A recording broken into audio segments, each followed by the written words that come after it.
সবাই তো সালামের জবাব দিলেন না, কারণ সবাই চা নিয়ে ব্যস্ত, তাই না? আপনি আমার চা দিয়েছেন, আমি খাইছি? খাইলে আমি এমন বক্তা, বক্তব্যের ভিতরে চা খাই না, তো শ্রোতাদেরকে তো খেতে দেবো না। আমি এটা জানি তো। এখন আপনি একজন সম্মানী মানুষ, হাতে আছে, শেষ করে ফেলুন। আর দিয়ে না, আর দিয়ে না। ইন্নাল হামদুলিল্লাহ نحمده ونستعينه ونستغفره ونؤمن به ونتوكل عليه ونعوذ بالله من شرور أنفسنا من يهد الله فلا مضل له ومن يضلل فلا هادي له وأشهد أن لا إله إلا الله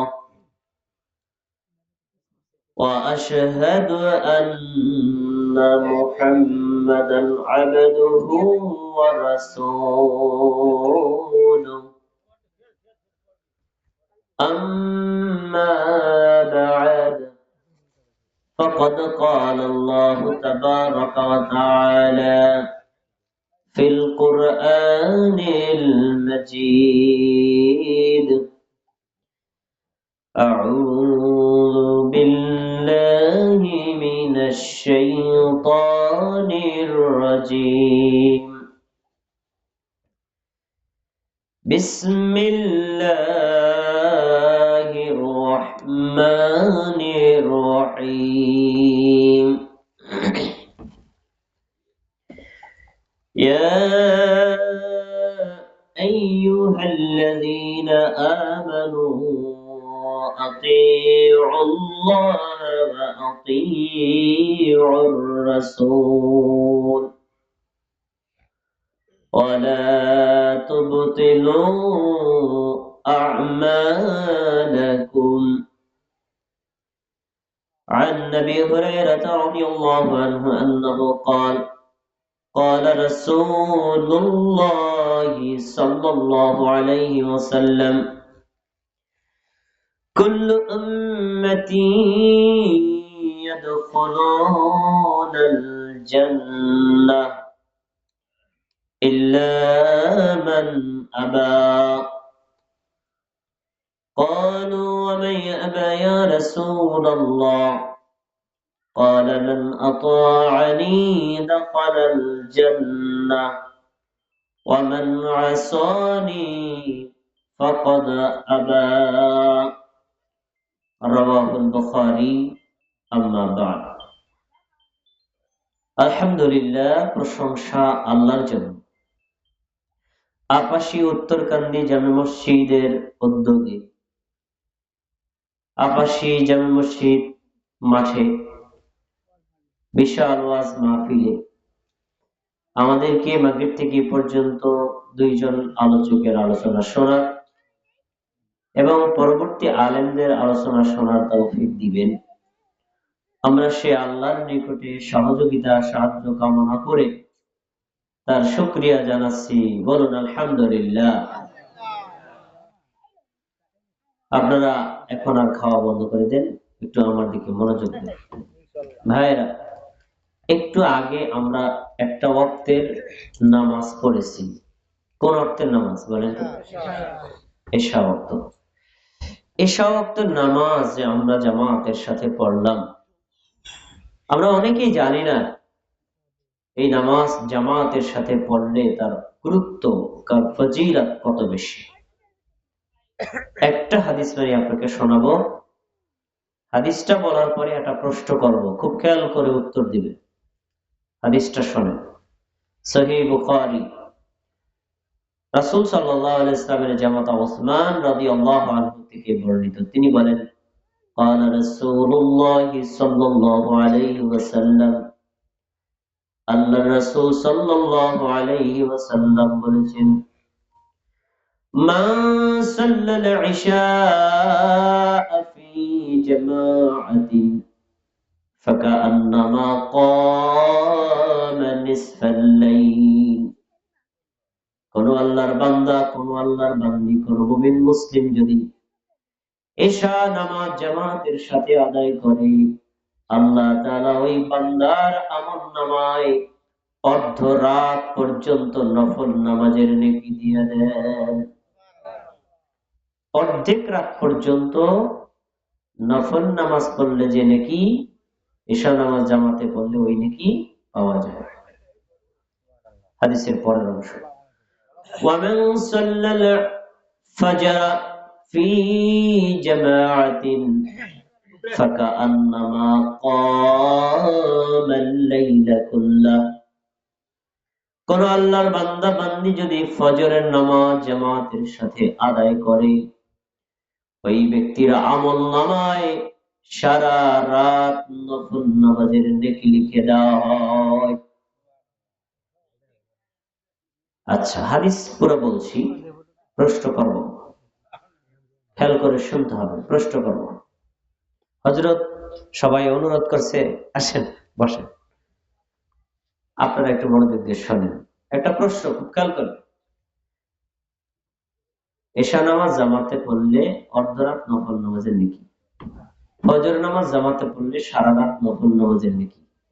এই নেকিটা কি এশা নামাজের আর ফজর নামাজের, নাকি এশা আর ফজর নামাজের জামাতে পড়ার নেকি? কোনটা? আপনাদের উত্তর সঠিক। প্রশ্ন করার কারণ কি? কারণ হলো এই, শুধু এশা নামাজ জামাতে পড়লে যদি অর্ধরাত পর্যন্ত নফল নামাজের নেকি পাওয়া যায়, শুধু ফজর নামাজ জামাতে পড়লে যদি সারা রাত নফল নামাজের নেকি পাওয়া যায়, তাহলে ফজরের আর এশার ফরজ নামাজের নেকি এর চেয়ে বেশি না কম? আগে যেটা বললাম এটা হলো জামাতে পড়ার নেকি। তো জামাতের যদি এই নেকি হয়, তাহলে এশার নামাজের কত নেকি আর ফজর নামাজের কত নেকি? সুবহানাল্লাহ। তাহলে এইরকম একটা নামাজ আমরা জামাতের সাথে পড়েছি, আল্লাহ আমাদের আমলনামায় অর্ধরাত পর্যন্ত নফল নামাজের নেকি লিখিয়ে দিয়েছেন, বলেন আলহামদুলিল্লাহ। ভাইরা আমার, আজকের মাহফিলের প্রধান বক্তা শেখ হাফিজ নূর আলম খতিব, পাঁচরুখি বাজার জামে মসজিদ, নারায়ণগঞ্জ। ভাইস প্রিন্সিপাল হাসানাই মাদ্রাসা বংশাল, ঢাকা। এবং মাগরিব থেকে এই পর্যন্ত দুইজন আলেম আলোচনা করেছেন। যারা আলোচনা করেছেন সকলের সুস্থ কামনা করছি।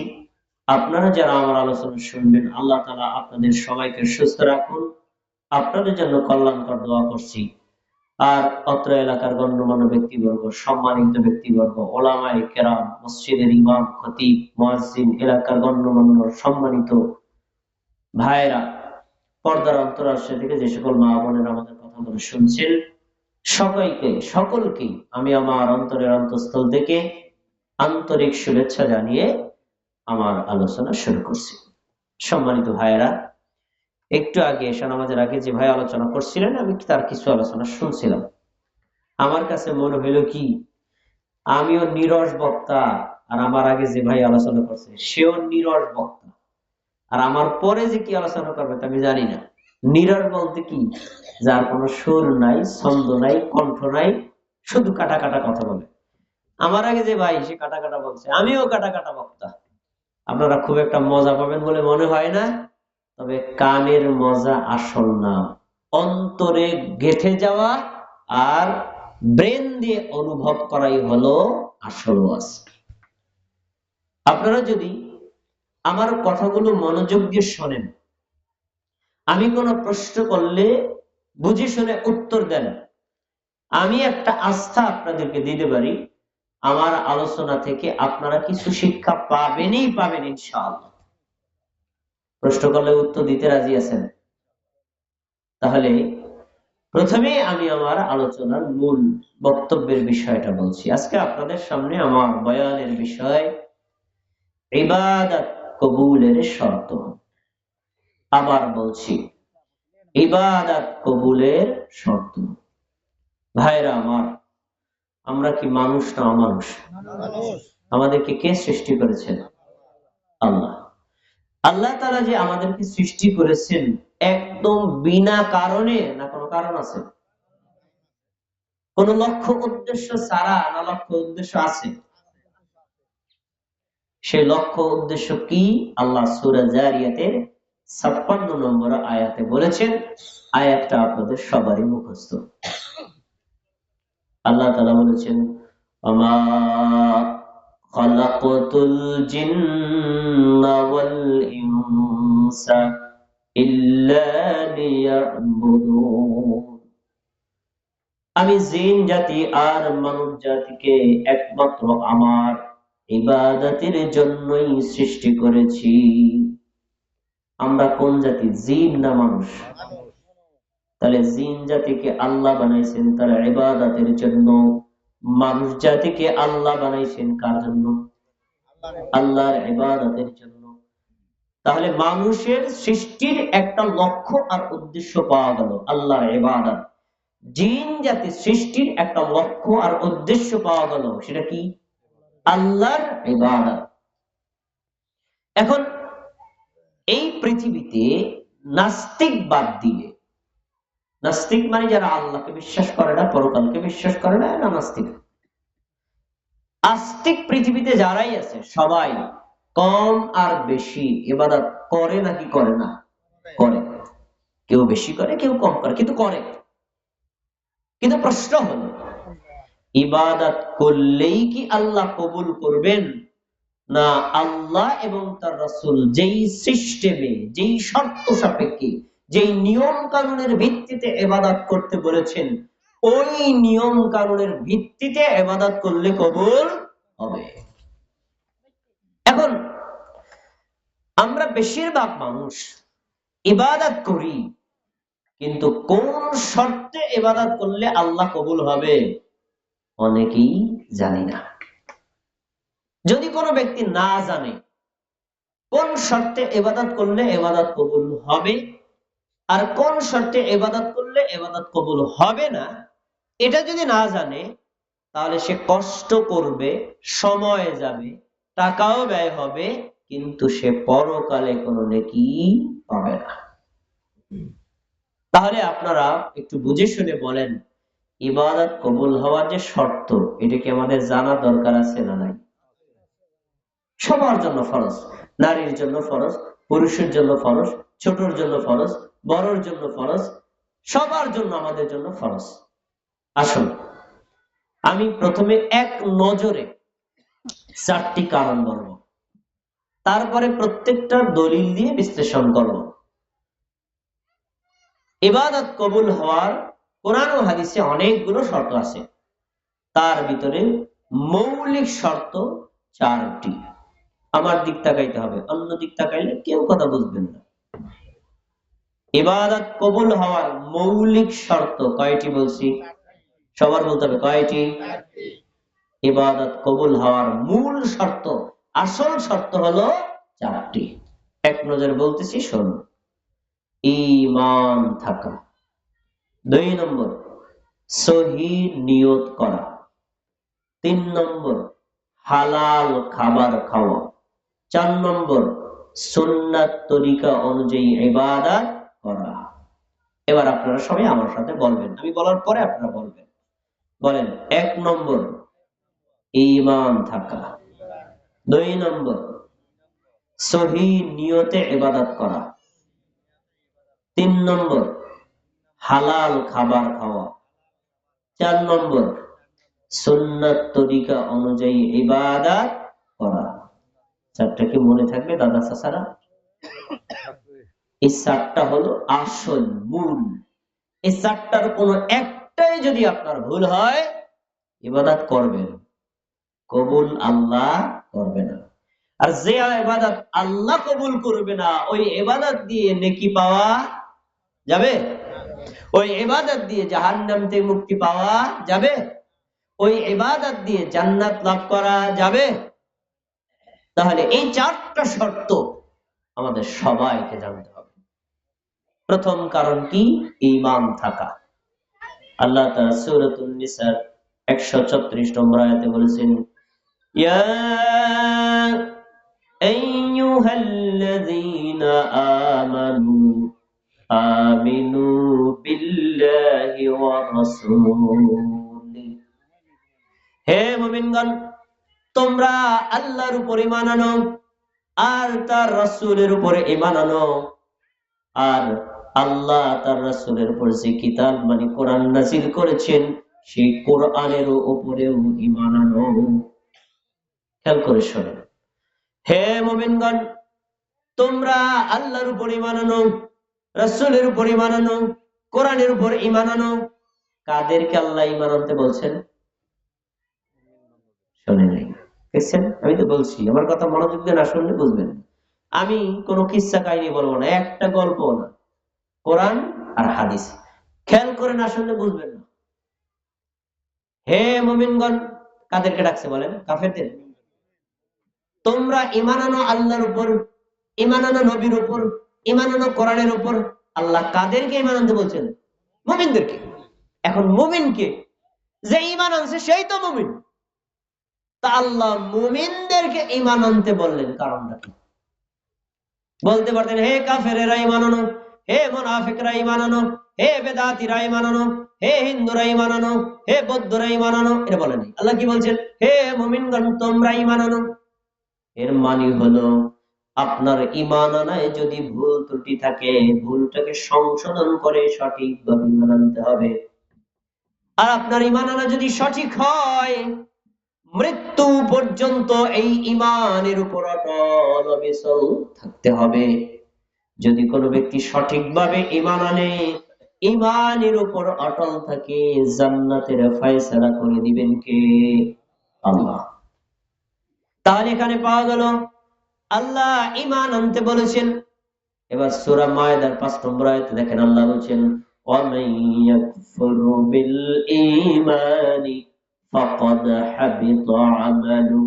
যে ব্যক্তি ঈমান আনতে অস্বীকার করবে, আল্লাহকে বিশ্বাস করবে না, নবীকে বিশ্বাস করবে না, কোরআনকে বিশ্বাস করবে না, হাদিসকে বিশ্বাস করবে না, আখিরাতকে বিশ্বাস করবে না, তাকদীরকে বিশ্বাস করবে না, এই পরকালের যতগুলো স্টেপ আছে এগুলো যদি অবিশ্বাস করে, সন্দেহ পোষণ করে, ওই ব্যক্তি অতীতে যত ভালো আমল করেছে সব আমলগুলো পুরে ছাই হয়ে যাবে।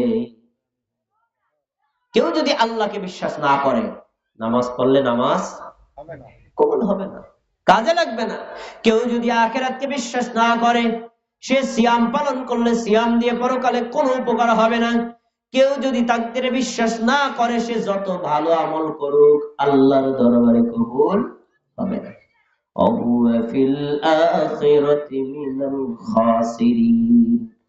আমার যুবক ভাই, ওইটা শিশুদেরকে বুঝাই থামায় না, পরকালে সে ক্ষতিগ্রস্তদের মধ্যে অন্তর্ভুক্ত হবে।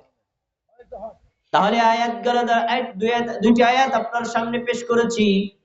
আয়াত দ্বারা প্রমাণিত হয় পৃথিবীতে যত মানুষ আছে, নাস্তিক বলেন, হিন্দু বলেন, খ্রিস্টান বলেন, বৌদ্ধ বলেন, ইহুদি বলেন, নাসারা বলেন, অগ্নি উপাসক বলেন আর মুমিন বলেন, প্রত্যেককে তার ইবাদত যদি আল্লাহর দরবারে কবুল করিয়ে নেকি নিতে হয়, ঈমান আনতে হবে নাকি না? কথা বলছেন নাই? ঈমান আনা লাগবে নাকি লাগবে না? তাহলে আমাদের ১ নম্বর শর্ত সবাইকে পূরণ করতে হবে। আমরা আল্লাহ কোরআন মাজিদে যে তথ্যগুলো দিয়েছেন, নবী সাল্লাল্লাহু আলাইহি ওয়াসাল্লাম সহিহ হাদিসের মধ্যে যে সকল তথ্যগুলো উল্লেখ করেছেন, বুঝে আসুক নাই আসুক, ভালো লাগুক নাই লাগুক, সমাজে থাকুক নাই থাকুক, আমার এলাকায় থাকুক নাই থাকুক, পীরে করুক নাই করুক, যেখানে যাই অবস্থায় থাকবে, বিশ্বাস করব নাকি করব না? বিশ্বাস করলে মুমিন, বিশ্বাস না করলে আপনি মুমিন হতে পারবেন না। আর মুমিন যদিও না হন, ঈমান যদি না থাকে, আপনার আমল যত চমৎকার হোক আল্লাহর দরবারে কবুল হবে না। আমরা কি ঈমান আনতে রাজি আছি না? ইনশাআল্লাহ। আপনাদের কাছে জিজ্ঞাসা, কোরআনে যা আল্লাহ বলছেন সবাই হয়তো জানেন না, কিন্তু জানেন আর না জানেন, বিশ্বাস করেন নাকি করেন না? হাদিস, অনেক হাদিস আছে, সব হাদিস আপনারা পড়েন নাই, কিন্তু নবী যে হাদিসের তথ্যগুলো বলছেন আপনারা বিশ্বাস করেন নাকি করেন না? আপনারা ঈমানদার বলেন আলহামদুলিল্লাহ। প্রথম স্টেপ আমরা পূরণ করলাম। সাথে একটা কথা বলে রাখি, না হলে আপনার কথাটা ক্লিয়ার হয় না। যুবক ভাইয়েরা, দাদা চাচারা, মনোযোগ দিয়ে কথাগুলো শুনবেন। ইমানের দাম কি এটা আমরা অনেকে জানি না, ইমানের মূল্য কি তা আমরা জানি না।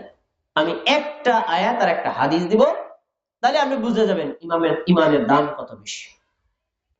আল্লাহ তাআলা সূরাতুল আলে ইমরানের 92 নম্বর আয়াতে বলেছেন, ইন্নাল্লাযীনা কাফারু ওয়া মাতু ওয়া হুম কুফফারুন ফালান ইউকবালা মিন, যে ব্যক্তি কুফরি করেছে, কাফের অবস্থায় মরেছে, সে ব্যক্তি জাহান্নামের আগুন থেকে বাঁচার জন্য আল্লাহ তাআলাকে যদি সমগ্র পৃথিবী ভর্তি স্বর্ণ দেয়, অথবা আল্লাহকে বলে, আল্লাহ তোমাকে এতগুলো সোনা দিলাম, এই সোনার বিনিময়ে তুমি আমাদেরকে জাহান্নামের আগুন থেকে বাঁচাও।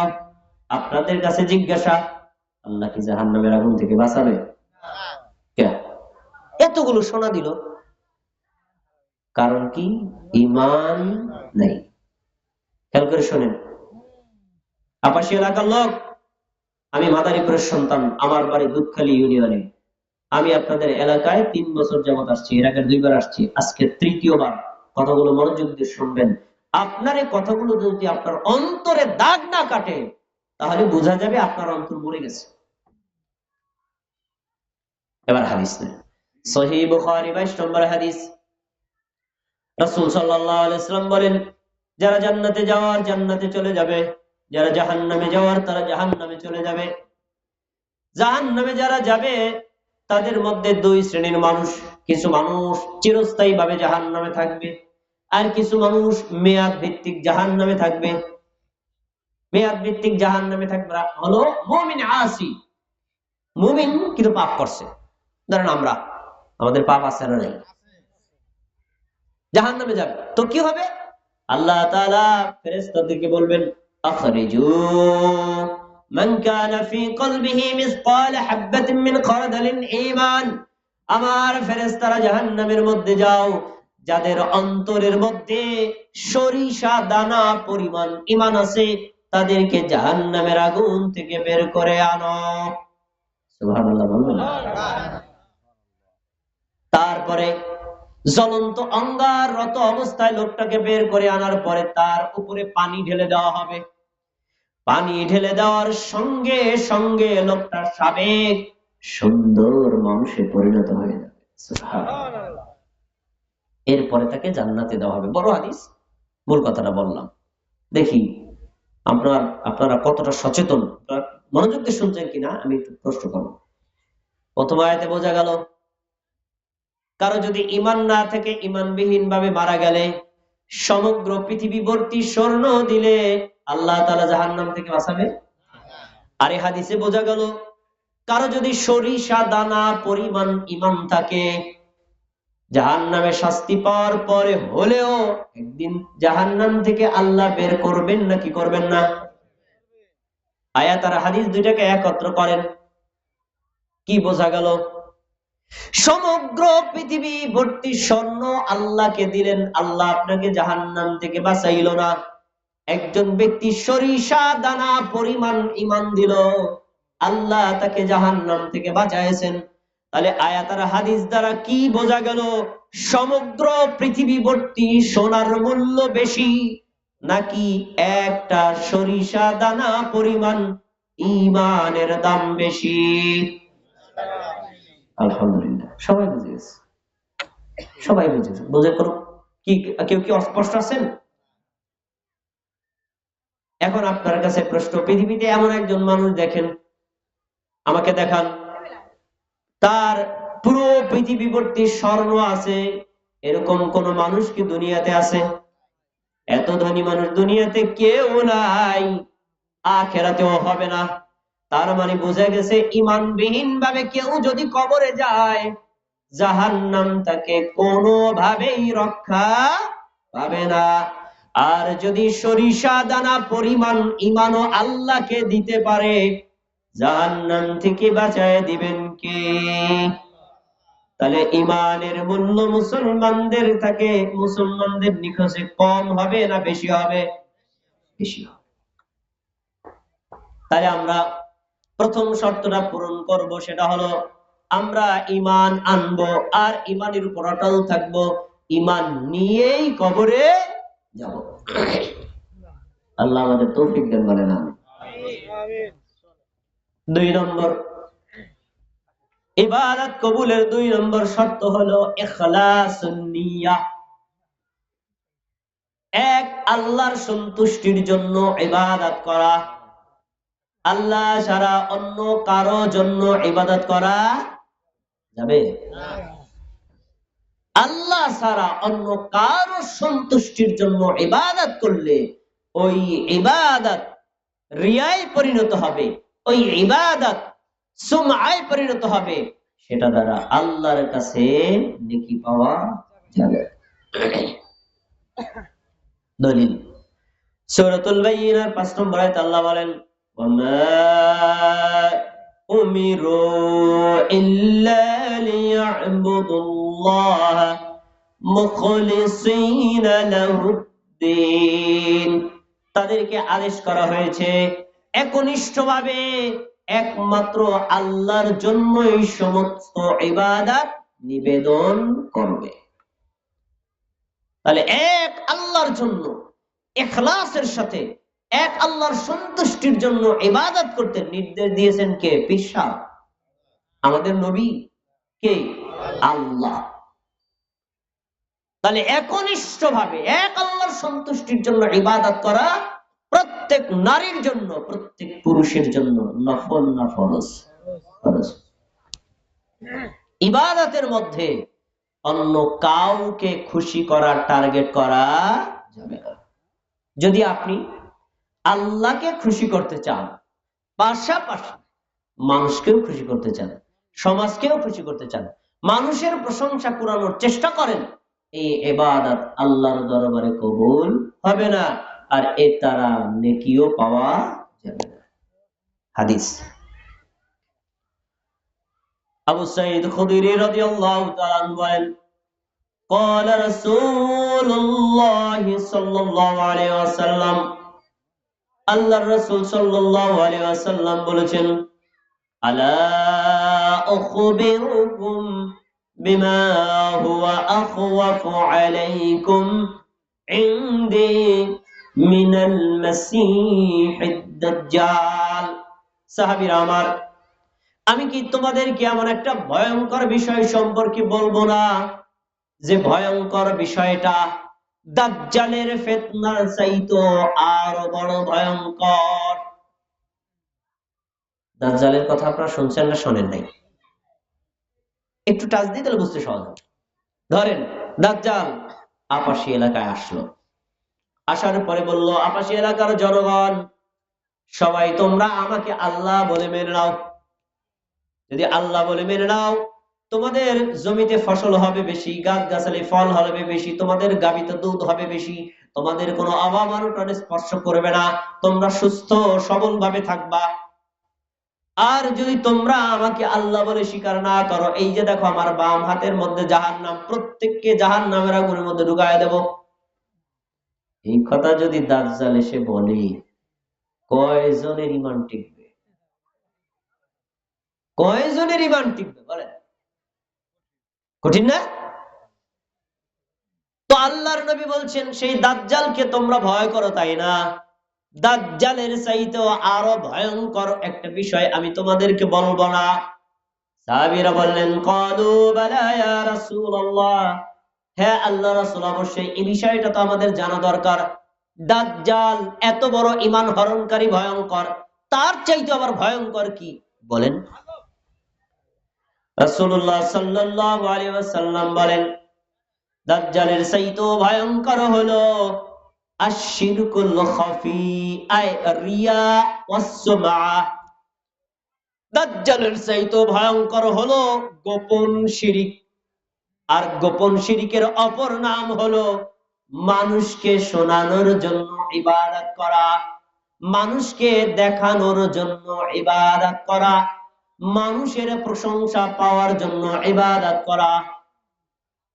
কি বোঝা গেল? এই লোকটা ইবাদত করছে নাকি করে নাই?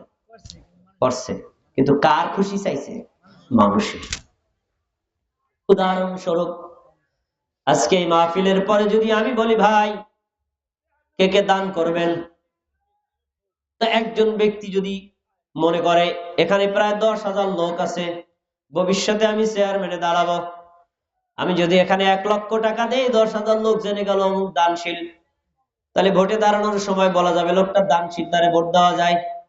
সে যদি এই টার্গেটে 1 লক্ষ টাকা দেয়, টাকাও যাবে, দানও হবে, পরকালে নেকি পাওয়া। বলেন সিদ্ধান্ত আপনারা বলেন, যাবে না কেন? কেন যাবে না? কেন? আল্লাহর সন্তুষ্টির জন্য করে নাই, মানুষকে খুশি করার জন্য। একটা উদাহরণ দিলাম। এবার আর একটা হাদিস নেন, এই হাদিসের সামনের অংশ। নবী সাল্লাল্লাহু আলাইহি ওয়াসাল্লাম বললেন, সাহাবীরা আমি তোমাদেরকে একটা উদাহরণ দিচ্ছি, তাহলে বুঝতে ক্লিয়ার হবে। গোপন শিরকটা কি, রিয়ার সুমআ কি? রিয়ার সুমআ হলো, মনে করো তুমি সালাতে দাঁড়াচ্ছ, আমার দিক তাকান, আল্লাহু আকবার, সালাতে দাঁড়াইলাম। এখন সালাতে দাঁড়ানোর পরে দৃষ্টি থাকবে কোন দিকে? সিজদার দিকে। কোথায়? সিজদার দিকে। আমি সিজদার দিকে তাকায় আছি, ডান দিকে কোন লোক থাকলে বোঝা যায় নাকি যায় না? বাম দিকে কোন লোক থাকলে বোঝা যায় নাকি যায় না? এখন আমি যখন আল্লাহু আকবার বলে নামাজে দাঁড়াইলাম, আমি এলাকায় বক্তা হিসেবে আসছি, দেখলাম ডান পাশে একটা লোক আমার দিকে তাকায় রয়েছে, মনে মনে ভাবলাম আজকে আমি এলাকার বক্তা, আমার দিকে তাকায় রয়েছে, আমার নামাজটা যদি সুন্দর না হয় বলবে নুরুল হক কি বক্তা আনছেন, নামাজই তো ভালো না। এই জন্য নামাজটা সুন্দর করে পড়তেছি, কিছুক্ষণ পর লোকটা চলে গেছে।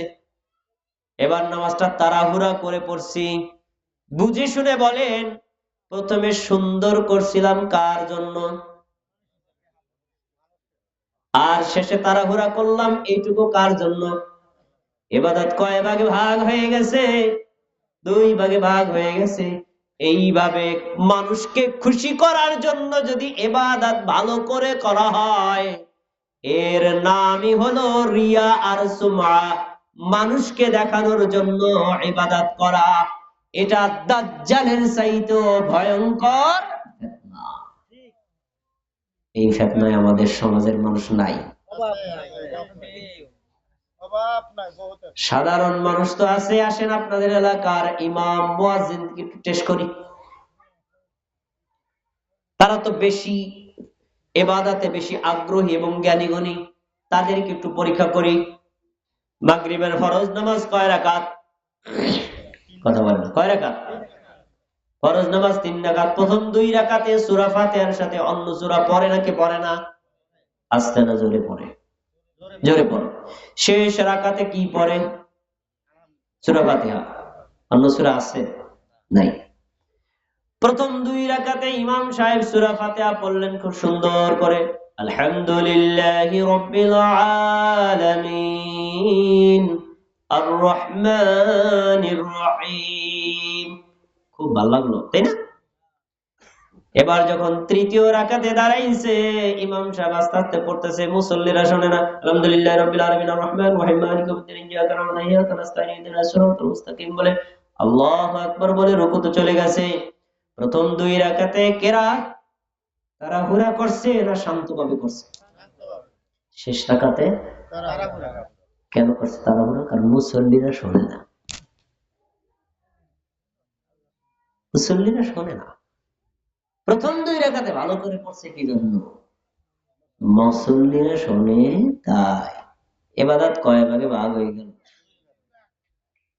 শোনেন, আপনি যদি আল্লাহর জন্য ইবাদত করেন, প্রথম 2 রাকাত সূরা ফাতিহা যেমন হবে, তৃতীয় রাকাতে সূরা ফাতিহা ওই রকমই সুন্দর হতে হবে। যদি প্রথম 2 রাকাত সুন্দর করে পড়েন মানুষকে শোনানোর জন্য, শেষ রাকাত যদি তাড়াহুড়া করেন, তাহলে বোঝা যাবে আপনার ইবাদতের মধ্যে রিয়া সুমআ আছে। আপনি ইমাম হতে পারেন, এই নামাজ দিয়া পরকালে জান্নাত পাওয়া যাবে না। আমি মিথ্যা কথা বলছি, তাই না? বিশ্বাস হলে ট্রাই করেন। আপনার ইমামের পিছনে মাগরিবের নামাজ পড়ে প্রথম 2 রাকাতে সূরা ফাতিহা পড়বেন, দেখবেন তার সাথে সাথে পড়তে পারতেছেন। শেষ রাকাতে সূরা ফাতিহা পড়েন, দেখবেন ইয়্যাকা না'বুদু গেছেন, এরপরে যাওয়ার আগে ইমাম সাহেব রুকুতে চলে গেছে। তা উনি কি সূরা ফাতিহা পড়েন? পড়ছে, তাড়াহুড়ো করে পড়ছে, তাড়াহুড়ো করে পড়ছে। অথচ ইবাদত কেউ দেখলেও হবে যেমন, না দেখলেও হবে তেমন। আমরা কার জন্য করি? মানুষকে দেখার জন্য? কার জন্য? আল্লাহর জন্য। তাহলে আমরা এখান থেকে কি শিক্ষা পেলাম? আল্লাহর জন্য যদি কেউ ইবাদত না করে, মানুষকে খুশি করার জন্য করে, এই ইবাদত আল্লাহর দরবারে কবুল হবে না। এই ইবাদত দিয়ে আল্লাহর থেকে নেকি আর জান্নাত নেওয়া যাবে না। দুইটা শর্ত গেল। এবার আসে ৩ নম্বর শর্ত, আকলুল হালাল। হালাল পবিত্র খাবার খাওয়া। আপনি যে খাবার খান, পানীয় গ্রহণ করেন, পোশাক পরেন, আপনার আয় উপার্জিত সম্পদ অবশ্যই হালাল হতে হবে। যদি আপনি হারাম ভাবে ইনকাম করেন, ওই হারাম ইনকামকৃত সম্পদ খেয়ে, হারাম ইনকামকৃত সম্পদের পোশাক পরে ইবাদত করলে আল্লাহর দরবারে কবুল হবে না। এটা অনেক জটিল, এটা অনেক কঠিন। কারণ হারামের সাথে যুক্ত নাই এমন মানুষ খুঁজে পাওয়া কঠিন। আলেম বলেন, সাধারণ মানুষ বলেন, বক্তা বলেন, আমি বলেন, আপনি বলেন, কম বেশি সবাই জড়িত। সাবধান, আল্লাহর দরবারে যদি ইবাদত কবুল করাতে হয়, আর আল্লাহর দরবারে যদি নেকি নিতে হয়, জান্নাত পেতে হয়, হারাম খাওয়াও যাবে না, হারাম উপার্জন করাও যাবে না। দলিল কি? সূরাতুল বাকারার 188 নম্বর আয়াতে আল্লাহ বলেন, ওয়ালা তাকুলু আমওয়ালাকুম বাইনাকুম বিল বাতিল। মুমিনগণ শোনো, মুসলিমগণ শোনো, তোমরা একে অন্যের সম্পদ অন্যায়ভাবে কখনো গ্রহণ করবা না। অন্যায়ভাবে অন্যের সম্পদ খাওয়া যাবে না। নিষেধ করছে কি? আমি? কে করছে? আল্লাহ। আপনার সাথে আমার পাশাপাশি জমি আছে, দীর্ঘদিন যাবৎ পর্যন্ত আপনি বাড়িতে থাকেন না, জমি চাষাবাদ করেন না। এবার আপনার বাড়ির পাশে আইল, আমি গর্ত করতে করতে আপনার জমির ভিতরে ঢুকায় দিছি, 1 বিঘত 1 হাত পর্যন্ত বেশি খাইতেছি। যতদিন পর্যন্ত ওই 1 বিঘত 1 হাত জায়গার ধান, পাট অথবা যে কোনো পণ্য অথবা যে কোনো ফসল আমি উৎপাদন করে খাবো, এটা কি আমার জন্য হারাম নাকি হালাল? এই ফসল খেয়ে যদি আপনি ইবাদত করেন, আল্লাহর দরবারে কবুল হবে না। আপনার থেকে টাকা ধার নিছি, 12 বছর পার হয়ে গেছে, দেই না। আপনি অসহায় মানুষ, আমি প্রতাপশালী মানুষ, আমার ভয়ে আপনি চাইতেও পারেন না। আমি মারা গেছি, ওই যে টাকাগুলা নিয়ে আমি খাইলাম, আপনার ঋণ পরিশোধ করলাম না, এটা আমার জন্য হারাম উপার্জন, অন্যের সম্পদ নেওয়ার পরে ফেরত না দেওয়া। আমি যে ইবাদত করেছি, এই ইবাদত আল্লাহর দরবারে কবুল হবে হবে না। অনেক কথা বলা যায়, সুদ হারাম না হালাল, ঘুষ হারাম না হালাল, চোরা কারবারি হারাম না হালাল, প্রতারণা করা হারাম না হালাল, চুরি করা হারাম না হালাল, ডাকাতি করা হারাম না হালাল? এগুলো কি হারাম? এই সকল মাধ্যমে উপার্জিত সম্পদ খেয়ে আপনি ইবাদত করলে আল্লাহর দরবারে কবুল হবে না। আসেন একটা উদাহরণ দিয়ে অন্য প্রসঙ্গে কথা বলি। রাসূল সাল্লাল্লাহু আলাইহি সাল্লাম সাহাবীদেরকে বলছে, সাহাবীরা শোনো, ইন্নাল্লাহা তাইয়্যিবুন লা ইয়াকবালু ইল্লা তাইয়্যিবা। হে মানব জাতি শোনো, আল্লাহ হলেন পবিত্র। আল্লাহ কি পবিত্র না অপবিত্র? আল্লাহ হলেন পবিত্র। আল্লাহ যেহেতু পবিত্র, তিনি অপবিত্র কোন বস্তু কবুল করেন না। এই অপবিত্র মানে কি? হারাম। আপনার সম্পদ আমি নিলাম, এটা কি হারাম? এটা আল্লাহ কখনো কবুল করেন না। আমি যদি চিন্তাই করে 5 কোটি টাকা আনছে, এই মাহফিলে 10 লাখ টাকা দিয়ে দিলাম, 5 কোটি টাকা হালাল হয়ে যাবো? 2 পয়সা নাকি বলা, বুঝতে পারছেন? এরপরে তিনি বলছেন ইন্নাল্লাহা আমারাল মুমিনিনা বিমা আমারা বিহিল মুরসালিন। আল্লাহ নবী রাসূলদেরকে যে আদেশ করেছেন, ওই একই আদেশ আল্লাহ মুমিন নারী পুরুষকে করেছেন। আদেশটা কি? হে নবী রাসূলগণ, তোমরা হালাল খাবার খাও, ওয়া'মালু সালিহান, এরপরে নেক আমল করো। একই আদেশ আল্লাহ তাআলা মুমিনদেরকে বলেছেন, ইয়া আইয়ুহাল্লাযীনা আমানু কুলু মিন তাইয়্যিবাতিন ওয়া'মালু সালিহান। হে মুমিন নারী আর পুরুষেরা, আগে হালাল খাবার খাও, তারপরে নেক আমল করো। আয়াতটা ভালো করে বুঝে থাকলে বলেন, আগে কি ইবাদত না আগে হালাল খাবার? আগে ইবাদত না, ইবাদত পরে, আগে হালাল খাবার। আমার কথা বলছি, কোনটা আয়াত আর হাদিস খুলে দেখে। হে মুমিনগণ, হালাল খাবার খাও, তারপরে নেক আমল পড়ো, তারপরে সালাত আদায় করো, তারপরে সিয়াম পালন করো, তারপরে হজ করো, তারপরে যাকাত দাও, তারপরে দান করো।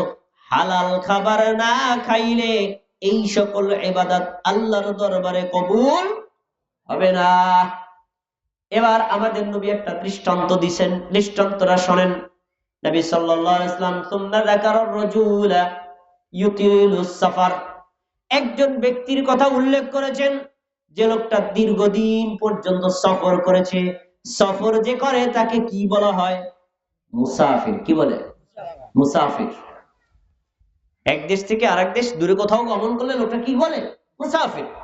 আর আরেকটা হাদিস আসছে, মুসাফির ব্যক্তির দোয়া আল্লাহর কাছে দ্রুত কবুল হয়। আর লোকটা মুসাফির, ওনার দোয়া কবুল হওয়ার কথা নাকি কথা না? এবার শোনেন, সফর করতে করতে করতে করতে লোকটা কাবা ঘরে চলে গেছে, সৌদি আরবের বাইতুল্লাহ পৌঁছে গেছে। যাওয়ার পরে 2 হাত এভাবে উত্তোলন করছে, আমার দিকে তাকায়া দেখেন। হাত উত্তোলন করে বলছে, ইয়া রব, ইয়া রব, হে আমার আল্লাহ, আপনি আমার এই দোয়া কবুল করেন। হে আমার আল্লাহ, আপনি আমার এই ইবাদত কবুল করেন। হে আমার আল্লাহ, আমার এই চাওয়াটাকে পূরণ করেন। দোয়া করতেছে কার কাছে? দোয়া করতেছে। এই মুসাফির ব্যক্তির বিবরণ আমাদের নবী বলছেন, মাতামুহু হারাম, লোকটা যা খাইছে তা হারাম। আমাল বাসু হারাম, লোকটার গায়ে যে পোশাক আছে তাও কি হারাম। অকুজিয়া বিল হারাম, লোকটার বডিতে যে রক্ত মাংস আছে তাও হারাম বস্তু দ্বারা হৃষ্টপুষ্ট। তার বডি তৈরি হয়েছে কিসের মাধ্যমে? হারামের মাধ্যমে। তার মানে আয় যদি হারাম হয়, ব্যয় যদি হারাম হয়, খাবারও যদি হারাম হয়, আপনার উপার্জন যদি হারাম হয়, পোশাক যদি হারাম হয়, এবার আমাদের নবী বলছেন, শোনো, ফাআন্না ইউস্তাজাবু লিযালিক, লোকটার সবই যেহেতু হারাম, তার দোয়া আল্লাহ কিভাবে কবুল করবে? তাহলে নবী কি বুঝাতে চাইলেন? লোকটার দোয়া কবুল হবে? কথা বলেন, হবে? লোকটা কি সমস্যা কি? মুসাফির ব্যক্তি, দোয়া কবুল হয়। মুসাফির গেছে কোথায়? কাবা ঘরকে সামনে রাখছে, 2 হাত তুলে আল্লাহর কাছে দোয়া করছে। পীর বুজুর্গ, মাজার, ল্যাংটা বাবা, খাজা বাবা দোয়ার বাবা না, কার কাছে চাইছে? তো দোয়া তো কবুল হওয়ার কথা। হয় নাই কেন? হারাম উপার্জিত হওয়ার কারণে। এই হারাম হালাল দিয়ে যদি ট্রাই করি, আমাদের দেশের সাধারণ মানুষ তো আছে, মসজিদের ইমাম সব ধরা খাবে। অত্যন্ত কঠিন। এজন্য আপনি আল্লাহর ইবাদত করেন কষ্ট করে, পরকালে যদি নেকি নিতে চান, আপনি 3 বেলা না খাইয়া, ভাই 2 বেলা খান। গরুর গোশত না খাইয়া আপনি পুঁটি মাছ দিয়ে ভাত খান। হালাল হলে আল্লাহর দরবারে নেকিও পাওয়া যাবে, আখিরাতে মুক্তিও পাওয়া যাবে। এখন থেকে হারাম ছেড়ে দিয়ে রাজি আছি না ইনশাআল্লাহ? সাধ্যমতো হালাল উপার্জন করে খাবো, বলেন ইনশাআল্লাহ। কয়টা গেছে? 3 নম্বর। 4 নম্বর ইত্তিবাউস সুন্নাহ, সুন্নাতের অনুসরণ করা। যদি কোনো ব্যক্তি সুন্নাতের অনুসরণ না করে, তাহলে তার ইবাদত যত সুন্দরই হোক, তার আমল যত চমৎকারই হোক, আল্লাহর দরবারে কবুল হবে না। এখন সুন্নাত মানে কার সুন্নাত বলতে পারেন? হ্যাঁ, আলহামদুলিল্লাহ, আমাদের নবীর সুন্নাত, নবী মুহাম্মদ সাল্লাল্লাহু আলাইহি ওয়াসাল্লামের সুন্নাহ। মানে নবী মুহাম্মদ সাল্লাল্লাহু আলাইহি ওয়াসাল্লাম হলেন আমাদের নবী আর রাসূল, আর আমরা হলাম তার উম্মত। আমরা কি? উপস্থিত একটা প্রশ্ন, কে বলতে পারবেন উম্মত অর্থ কি? হয় নাই? উম্মত অর্থ কি কে বলতে পারবেন? আমরা অনেকবার শুনছি আমরা নবীর উম্মত, কিন্তু উম্মত মানে কি জানি না। উম্মত অর্থ অনুসারী। উম্মত অর্থ কি? আমরা কার অনুসরণ করব? না, নবীর। আল্লাহর আদেশ মানবো, ওই আদেশটা মানবো কার দেখানো নিয়মে? নবী সাল্লাল্লাহু আলাইহি ওয়াসাল্লামের দেখানো নিয়মে। তাহলে এই সুন্নাত মানে পদ্ধতি, সুন্নাত মানে তরিকা, সুন্নাত মানে নিয়ম। কার পদ্ধতি, কার তরিকা, কার নিয়ম? মুহাম্মদ সাল্লাল্লাহু আলাইহি ওয়াসাল্লামের পদ্ধতি। তাহলে কার সুন্নাত অনুযায়ী ইবাদত করতে হবে? নবী মুহাম্মদ সাল্লাল্লাহু আলাইহি ওয়াসাল্লামের সুন্নাত তরিকা অনুযায়ী ইবাদত করা নারীর জন্য ফরজ, পুরুষের জন্য ফরজ, যুবকের জন্য ফরজ, যুবতীর জন্য ফরজ, সাধারণ মানুষের জন্য ফরজ, আলেমদের জন্য ফরজ, পীরদের জন্য ফরজ, বুজুর্গদের জন্য ফরজ। প্রত্যেক ব্যক্তি যদি বলে আমি মুমিন, তাহলে তার কার সুন্নাত ফলো করতে হবে? মুহাম্মদ সাল্লাল্লাহু আলাইহি ওয়াসাল্লামের সুন্নাত অনুযায়ী ইবাদত করতে হবে, নাহলে আপনার ইবাদত আল্লাহর দরবারে কবুল। প্রশ্ন, দলিল কি? নবীর সুন্নাত তরিকা করতে হবে, তার দলিল কি? আসেন সূরাতুল মুহাম্মদ 33 নম্বর আয়াত, মানে এই সূরাটা আমাদের নবীর নামে সূরা। 33তম আয়াতে আল্লাহ বলেন, ইয়া আইয়ুহাল্লাযীনা আমানু আতিউল্লাহ ওয়া আতিউর রাসূল। হে মুমিনগণ, তোমরা আল্লাহর আনুগত্য করো আর রাসূলের আনুগত্য করো। কথা বুঝে থাকলে বলেন, প্রথমে কার কথা মানতে হবে? আল্লাহ। তারপরে কার কথা মানতে হবে? রাসূলের। আল্লাহর আনুগত্য, আল্লাহর কথা আপনি কিভাবে মানবেন? আল্লাহ কোরআন মাজিদের মধ্যে 114টা সূরা নাযিল করেছেন। এই সূরাগুলোর মধ্যে যতগুলো আয়াত আছে, প্রত্যেকটা আয়াত আপনি বিশ্বাস করবেন, মেনে নেবেন, ওই আয়াত অনুযায়ী আপনি আমল করার চেষ্টা করবেন। এটা হলো আল্লাহর আনুগত্য। আল্লাহর ওই আয়াতগুলো আমাদের নবী যেইভাবে ব্যাখ্যা করেছেন, প্র্যাকটিক্যাল যেভাবে আমল করে দেখাইছেন, তার বর্ণনা পাওয়া যাবে হাদিসে। তাহলে আপনাকে যদি আপনি হাদিস মেনে চলেন, নবীর কথারও অনুসরণ করলেন, তাহলে অনুসরণ কয়টা হলো? এক আল্লাহর, দুই কার? রাসূলের। তার মানে আপনাকে কোরআন মেনে চলতে হবে, হাদিস মেনে চলতে হবে। কোরআন আর হাদিস যদি আনুগত্য করেন, তাহলে আপনার আমল আল্লাহর দরবারে কবুল হবে। আর যদি আপনি কোরআন না মানেন, হাদিস মানেন, আল্লাহর দরবারে কবুল হবে না। কোরআন মানেন, হাদিস মানেন না, আল্লাহর দরবারে কবুল হবে না। কোরআন হাদিস কোনোটাই মানেন না, আপনার ইবাদত যতই সুন্দর হোক, আল্লাহর দরবারে কবুল হবে না। আয়াতের পরের অংশ বলছি, ওয়ালা তুবতিলু আ'মালাকুম, তোমরা তোমাদের আমলগুলো বাতিল করে দিও না। আয়াতটা পুরো শোনেন। মুমিনগণ, আল্লাহর কথা মানো, রাসূলের কথা মানো, তোমাদের আমল বাতিল করে দিও না। তার মানে আল্লাহর কথা মানলে আমল কবুল হবে, নবীর কথা মানলে আমল কবুল হবে। আল্লাহ এবং নবীর কথা যদি না মানেন, তাদের নির্দেশ অনুযায়ী আমল না করেন, আপনার আমল আল্লাহর দরবারে বাতিল বলে গণ্য হবে। বাতিল মানে রিজেক্টেড, বাতিল মানে অগ্রহণযোগ্য, বাতিল মানে এটা কোন ধরনের আল্লাহর কাছ থেকে এলাও করে নেকি নেওয়া যাবে না। আয়াতটি থেকে বোঝা গেল নবীর কথা মানতে হবে নাকি হবে না? মানতে হবে। নবীর হাদিস মানে আমাদের জন্য কি ফরজ। কোন ব্যক্তি যদি নবীর তরিকা অনুযায়ী আমল করে, নবীর সুন্নাত মেনে চলে, আর নবীর সুন্নাতের বিরোধিতা না করে, ওই ব্যক্তির জন্যই আল্লাহ জান্নাতের ফয়সালা করে দিবেন। দলিল সহিহ বুখারী ৭২৭৯ নম্বর হাদিস। আবু হুরায়রা রাদিয়াল্লাহু আনহু বলেন, قال النبي صلى الله عليه وسلم, আল্লাহর নবী সাল্লাল্লাহু আলাইহি ওয়াসাল্লাম বলেছেন, কুল্লু উম্মতি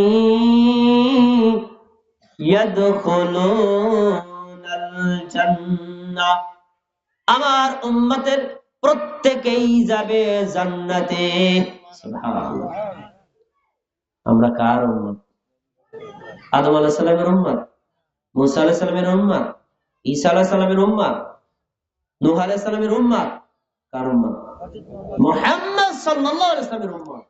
তাহলে আমাদের ব্যাপারে আমাদের নবী বলছেন কুল্লু উম্মতি ইয়াদখুলুনাল জান্নাহ, আরে আমার উম্মত যে আছে কেউ বাদ থাকবে না, সবাই জান্নাতে যাবে। খুশির সংবাদ, আপনাদের সংবাদ। খুশি হয়েছেন না? সামনে একটা ব্যারিকেড দেওয়া হবে। এই ব্যারিকেডে কয়জনে আটকায় যান নাকি? ইল্লা মান আবা, তবে আমার উম্মতের মধ্যে যে নারী যে পুরুষ জান্নাতে যেতে অস্বীকার করবে, সে জান্নাতে যেতে পারবে না। জান্নাতে যেতে চাইলে যাইতে পারবেন, আর যদি বলে আমি যাব না, তাহলে জান্নাতে যাওয়া যাবে না। সাহাবীরা হাদিসের এই পর্যন্ত শোনার পরে আমাদের নবীকে একটা প্রশ্ন করছেন। এই প্রশ্ন আমি আপনাদেরকে করি, এখানে যারা আছেন জান্নাতে যেতে চান না, জাহান্নামে যেতে চান, কে কে আছেন? কে আছেন ভাই? কেউ নাই। আমরা কেউ জাহান্নামে যেতে চাই না, আর কেউ বলি না জান্নাতে যাবো না, এমন লোক আছে? নাই। এমন কি যে লোকটা চুরি করে, ডাকাতি করে, মিথ্যা কথা বলে, জেনা করে, সেও প্রত্যাশা করে কোথায় যাবে? জান্নাতে। হাদিস এই পর্যন্ত বলার পরে এবার আমাদের নবী কাছে সাহাবীরা প্রশ্ন করছে, ক্বালু ইয়া রাসূলুল্লাহ, সাহাবীরা বললেন আল্লাহর রাসূল, ওয়া মান ইয়াবা, আপনার উম্মতের মধ্যে এমন কোন লোক আছে যে জান্নাতে যেতে চায় না, জান্নাতে যেতে অস্বীকার করে? আমরা তো এমন কোন লোক দেখি না যে জান্নাতে যেতে চায় না। এখন আমাদের নবী বলছেন, শোনো, কে জান্নাতে যেতে চায় না এটা তার কপালে লেখা থাকবে না, তার বডিতেও লেখা থাকবে না, তার পোশাকেও লেখা থাকবে না, কিন্তু বুঝবা কিভাবে? আমি একটা কৌশল বলে দিচ্ছি, তাইলে বুঝতে পারবা লোকটা যে জান্নাতে যেতে চায় না। কিভাবে? ক্বালা মান আতাআনি দাখালাল জান্নাহ, আমার উম্মতের মধ্যে যেই নারী যেই পুরুষ আমার কথা মানে, আমার আনুগত্য করে, আমার সুন্নাত অনুযায়ী চলে, আমি যা করেছি তা করে, আমি যা বলেছি তাই বলে, আমি যেভাবে করেছি সেভাবেই করে, আমি যেভাবে বলেছি সেভাবেই বলে, আমি যেভাবে বলেছি পরিবর্তন করে না, আমি যেভাবে করেছি পরিবর্তন করে না, এক কথায় আমাকে ফটোকপি করবে, যে জান্নাতে যাবেও সে। ওই যে ভাই বলে ফেলছেন, উম্মত অর্থ অনুসারী। কিসের অনুসরণ? নবীকে অনুসরণ। তিনি সালাত পড়ছেন যেমন, আপনি সালাত পড়বেন কার মতো? তার মতো। তিনি সিয়াম আদায় করছেন যেমন, আপনি করবেন তেমন। তিনি হজ করছেন যেভাবে, আপনিও করবেন সেভাবে। তিনি যাকাত দিচ্ছেন যেভাবে, আপনিও করছেন সেভাবে। তিনি যেভাবে শিক্ষা দিয়েছেন তার থেকে একটু বাড়ানো যাবে না, কমানো যাবে। এবার শোনেন, ওয়ামান আসানি ফাকাদ আবা, আমার উম্মতের মধ্যে যে আল্লাহর বান্দা, যে আল্লাহর বান্দি আমার সীমা লঙ্ঘন করবে, আমি করেছি সে করে না, আমি বলেছি সে মানে না, আমি যেভাবে করেছি সেভাবে করে না, আমি যেভাবে বলেছি সেভাবে বলে না। এক কথায় নবীর চাইতে বাড়ায়া করে, নবীর চাইতে কমায়া করে। এই উম্মত মুখে যদিও বলুক আমি জান্নাতে যেতে চাই, কিন্তু আসলে সে জান্নাতে যেতে চায় না, আর এই লোক জান্নাতে যেতেও পারবে না। তাহলে আমরা নবী যেভাবে ইবাদত করেছি সেভাবে করব নাকি অন্যভাবে করব? নবী যেভাবে করেছেন তাকে হুবহু কপি করতে হবে। যদি আপনি তার কপি করেন তাহলে আপনি হলেন উম্মত আর নবীর মুত্তাবে, তার অনুসারী। আর যদি একটু বাড়ান তখন আপনার নাম মুত্তাবে না, তখন আপনার নাম মুবতাদি, বিদআতকারী। বিদআতকারী, নতুন আবিষ্কারকারী। নবী যেভাবে করে নাই আপনি সেভাবে করলেন কেন? নবী যেভাবে বলে নাই আপনি সেভাবে বললেন কেন? নবীর কথাটা জানার পরে কেন আপনি ওভারটেক করলেন? আপনার নাম হলো মুবতাদি, বিদআতি। বিদআতি কোথায় যাবে? জান্নাতে না জাহান্নামে? হাদিস শুনছেন, আমার আগে দেখলাম এক ভাই অনেক বেদাত সম্পর্কে আলোচনা করছেন। আমি আবার ভাবছি বেদাত সম্পর্কে যেভাবে বলা শুরু করছে, মাহফিলে আমরা পর্যন্ত উঠতে পারি কিনা সন্দেহ করে। বেদাত তো একটা ভয়ঙ্কর জিনিস। যে বেদাত করে তার কথা বললেই তো সে রাগে নাকি ঝগড়া দিয়ে লেগে যায়। রাগ করার কিছুই নেই। বেদাত কেউ ইচ্ছাকৃত ভাবে করে না, ভুলে করে। ভুল জানার পরে ভুল সংশোধন করতে হবে নাকি গোলামি করতে হবে? ভুল সংশোধন করতে হবে। নবী সাল্লাল্লাহু আলাইহি ওয়াসাল্লাম বলেছেন, ইন্নাহু মান ইয়াইশ মিনকুম বা'দি ফাসায়ারা ইখতিলাফান কাসীরা। আমার সাহাবীরা শোনো, আমার মৃত্যুর পর তোমাদের মধ্যে যারা বেঁচে থাকবা তারা দেখতে পারবা ধর্মের নামে অনেক মতভেদ আছে। কেউ বলছেন সুন্নাত, কেউ বলছেন বিদআত, কেউ বলছেন হালাল, কেউ বলছেন হারাম, কেউ বলছেন মাকরুহ, কেউ বলছেন মাকরুহ তানজিহি, কেউ বলছেন মাকরুহ তাহরিমি। মতভেদ। এক একজন এক এক কথা বলে। আমরা তো অনেক সময় বলি কোন হুজুরের কথা শুনবো? এক হুজুরের কথা আর একজনের সাথে মেলে না, কোনটা মানবো? এরকম প্রশ্ন তো আমাদের কাছে আছে না? আছে না? এই প্রশ্নের উত্তর আমাদের নবী বলে গেছেন, আপনার করণীয় কি? ফাসায়ারা ইখতিলাফান কাসীরা, তোমরা দেখবা অনেক মতভেদ আছে। এক একজন এক একটা কথা বলে। একজনের কথার সাথে আরেকজনের কথার মিল নাই, একজনের আমলের সাথে আরেকজনের আমলের মিল নাই। তখন আপনার করণীয় কি আর আমাদের করণীয় কি? নবী আগেই বলে গেছেন, মরার আগে বলে গেছেন, তিনি 1450 বছর আগে বলে গেছেন কি করবেন। ফাআলাইকুম বিসুন্নতি ওয়াসুন্নাতিল খুলাফাইর রাশিদিন। তখন তোমাদের উচিত একমাত্র আমি নবীর সুন্নাতকে আঁকড়ে ধরে থাকা। সুবহানাল্লাহ। তাহলে আমাদের প্রথম করণীয় কি? নবীর সুন্নাত আঁকড়ে ধরে রাখা। তার মানে কি?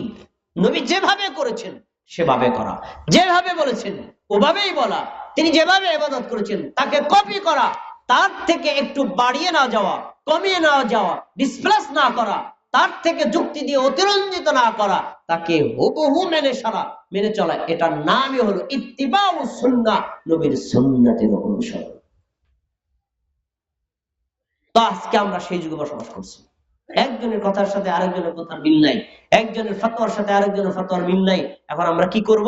সব হুজুরদেরকে সম্মান করবো, কাউকে অপমান করব না, কিন্তু যার কথা নবীর সাথে মিলবে আমরা তারটাই মানবো। আর যারটা নবীর সাথে মিলবে না তারটা মানা কে মানবেন না? হে বড় হুজুর না, কে মানবেন না? আপনার এলাকার বড় হুজুর হিসেবে পরিচিত না, কেন মানবেন না? আপনার পীর সাহেব না? উত্তর, তিনি পীর, তিনি বড় আলেম, তিনি বড় মুফতি, কিন্তু তিনি আমার নবীর চাইতে বেশি সম্মানী। হুবহু নবী মুহাম্মদ সাল্লাল্লাহু আলাইহি ওয়াসাল্লামকে কপি করতে হবে। এবার দ্বিতীয়, অনেক জায়গা আছে যেখানে নবী সাল্লাল্লাহু আলাইহি ওয়াসাল্লামের স্পষ্ট আমল পাওয়া যায় না। তখন আপনাকে দেখতে হবে খোলাফায়ে রাশিদিন আবু বকর, ওমর, উসমান, আলী, মুয়াবিয়া এবং অন্যান্য সাহাবী যারা আছেন, ওই সাহাবীগণ কিভাবে আমল করেছেন। ফাআলাইকুম বিসুন্নতি ওয়া সুন্নাতিল খুলাফায়ে রাশিদিন, তারপরে দেখো খোলাফায়ে রাশিদিন হেদায়েতপ্রাপ্ত এই সাহাবীরা কিভাবে আমল করেছেন, তোমরা সেভাবে আমল করো। তাহলে পাওয়া গেল নবীর সুন্নাত মানতে হবে, আর খোলাফায়ে রাশিদিন মানে সাহাবীদের সুন্নাতও মানতে হবে। এবারের বিপরীত। তারপরে তিনি বলছেন ওয়া ইয়্যাকুম ওয়া মুহদাসাতিল উমুর, সাবধান, নবীর সুন্নাত আর খোলাফায়ে রাশিদিন মানে সাহাবীদের সুন্নাতের বিপরীত হলো নতুন আবিষ্কার। এইগুলা থেকে তোমরা নিজেদেরকে বাঁচায় রাখবা। কেননা ফাইন্না কুল্লা মুহদাসাতিন বিদআহ, কেননা প্রত্যেক নতুন আবিষ্কৃত বিষয় হলো বিদআত, ওয়াকুল্লু বিদআতিন দালালাহ, আর প্রত্যেকটা বেদাতই মানুষকে জান্নাতে নেয় না জাহান্নামে? জাহান্নামে নেয়। বেদাতের পরিণত হলো জাহান্নাম। তার মানে নবীর সুন্নাতের অনুসরণ জান্নাতের লক্ষণ, বেদাতের অনুসরণ জাহান্নামের লক্ষণ। তাই নবী সাল্লাল্লাহু আলাইহি ওয়াসাল্লাম স্পষ্ট করে বলেছেন নবীর সুন্নাত মানতে হবে, তাহলে আল্লাহ ইবাদত কবুল করবেন। সুন্নাতকে বাদ দিয়ে বেদাত অনুযায়ী করলে আল্লাহর দরবারে ইবাদত কবুল হবে না। যদিও কষ্ট করে করেছেন, যদিও দেখতে সুন্দর, যদিও সমাজের লোক এলাও বাড়ি জ্বালাও করুক, তারপরেও আল্লাহর দরবারে এর কোনো মূল্য নাই। আমরা কি নবীর সুন্নাত অনুযায়ী আমল করতে রাজি আছেন? ইনশাআল্লাহ। একটা হাদিস আপনাদের মুখস্থ আছে, মনে করাই দিচ্ছি। মুয়াত্তা মালিকের হাদিস, রাসূল সাল্লাল্লাহু আলাইহি ওয়াসাল্লাম বলেন তারাকতু ফীকুম আমরাইন, আমি তোমাদের কাছে দুটো জিনিস রেখে যাচ্ছি। কয়টা? কথা বলুন, কয়টা? দুইটা জিনিস রেখে যাচ্ছি। এক নম্বর হলো কিতাবাল্লাহ, আল্লাহর কিতাব। আল্লাহর কিতাবের অপর নাম কি? কুরআন। বলেন কি? কুরআন। ওয়া সুন্নাত রাসূলি, আর আরেকটা হলো রাসূলের সুন্নাত মানে হাদিস। নবী সাল্লাল্লাহু আলাইহি ওয়াসাল্লামের আমল তিনি কিভাবে করেছেন, তার তরিকা, তার রাস্তা, তার নিয়ম, তার পদ্ধতি, তার মেথড, তার প্রসেস, ওই মেথড আর প্রসেসই আপনাকে ফলো করতে হবে। তার চাইতে বাড়িয়ে করলে আপনার ইবাদত আপনি আল্লাহর কাছে কবুল করাতে পারবেন না, আর গোমরাহি থেকে বাঁচতেও। নিরাপত্তা কি? আল্লাহর কোরআন মেনে নেওয়া। নিরাপত্তা কি? রাসূলের হাদিস অনুযায়ী আমল করা। কোরআন হাদিস অনুযায়ী আমল করবে যে গোমরাহি থেকে বেঁচে যাবে সে, কোরআন হাদিস মানবে না যে গোমরাহির মধ্যে ডুবে পড়বে সে। তাহলে আমরা যেটা বুঝতে পারলাম যে আমরা সব সময় নবীকে কপি করব, তার সুন্নাতের বিপরীত আমরা কোনো আমল করব না। এখন প্রশ্ন হলো সুন্নাত কাকে বলে? এটা আমরা অনেকে বুঝি না। সুন্নাত হলো, সুন্নাত শব্দটা এক বছর বহু বছরের সুনান। সুন্নাত অর্থ হলো পদ্ধতি। কার পদ্ধতি? নবী মুহাম্মদ সাল্লাল্লাহু আলাইহি ওয়াসাল্লামের পদ্ধতি। তো এই পদ্ধতি আপনি কিভাবে বুঝবেন? খেয়াল করে শুনুন।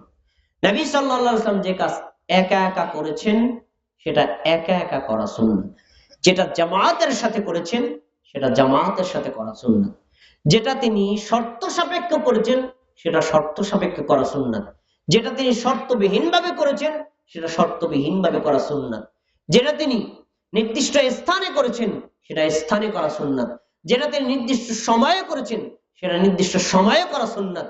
নবী যদি কোনো জায়গায় নির্দিষ্ট করে না করেন তাহলে সেটা আমভাবে করা সুন্নাত।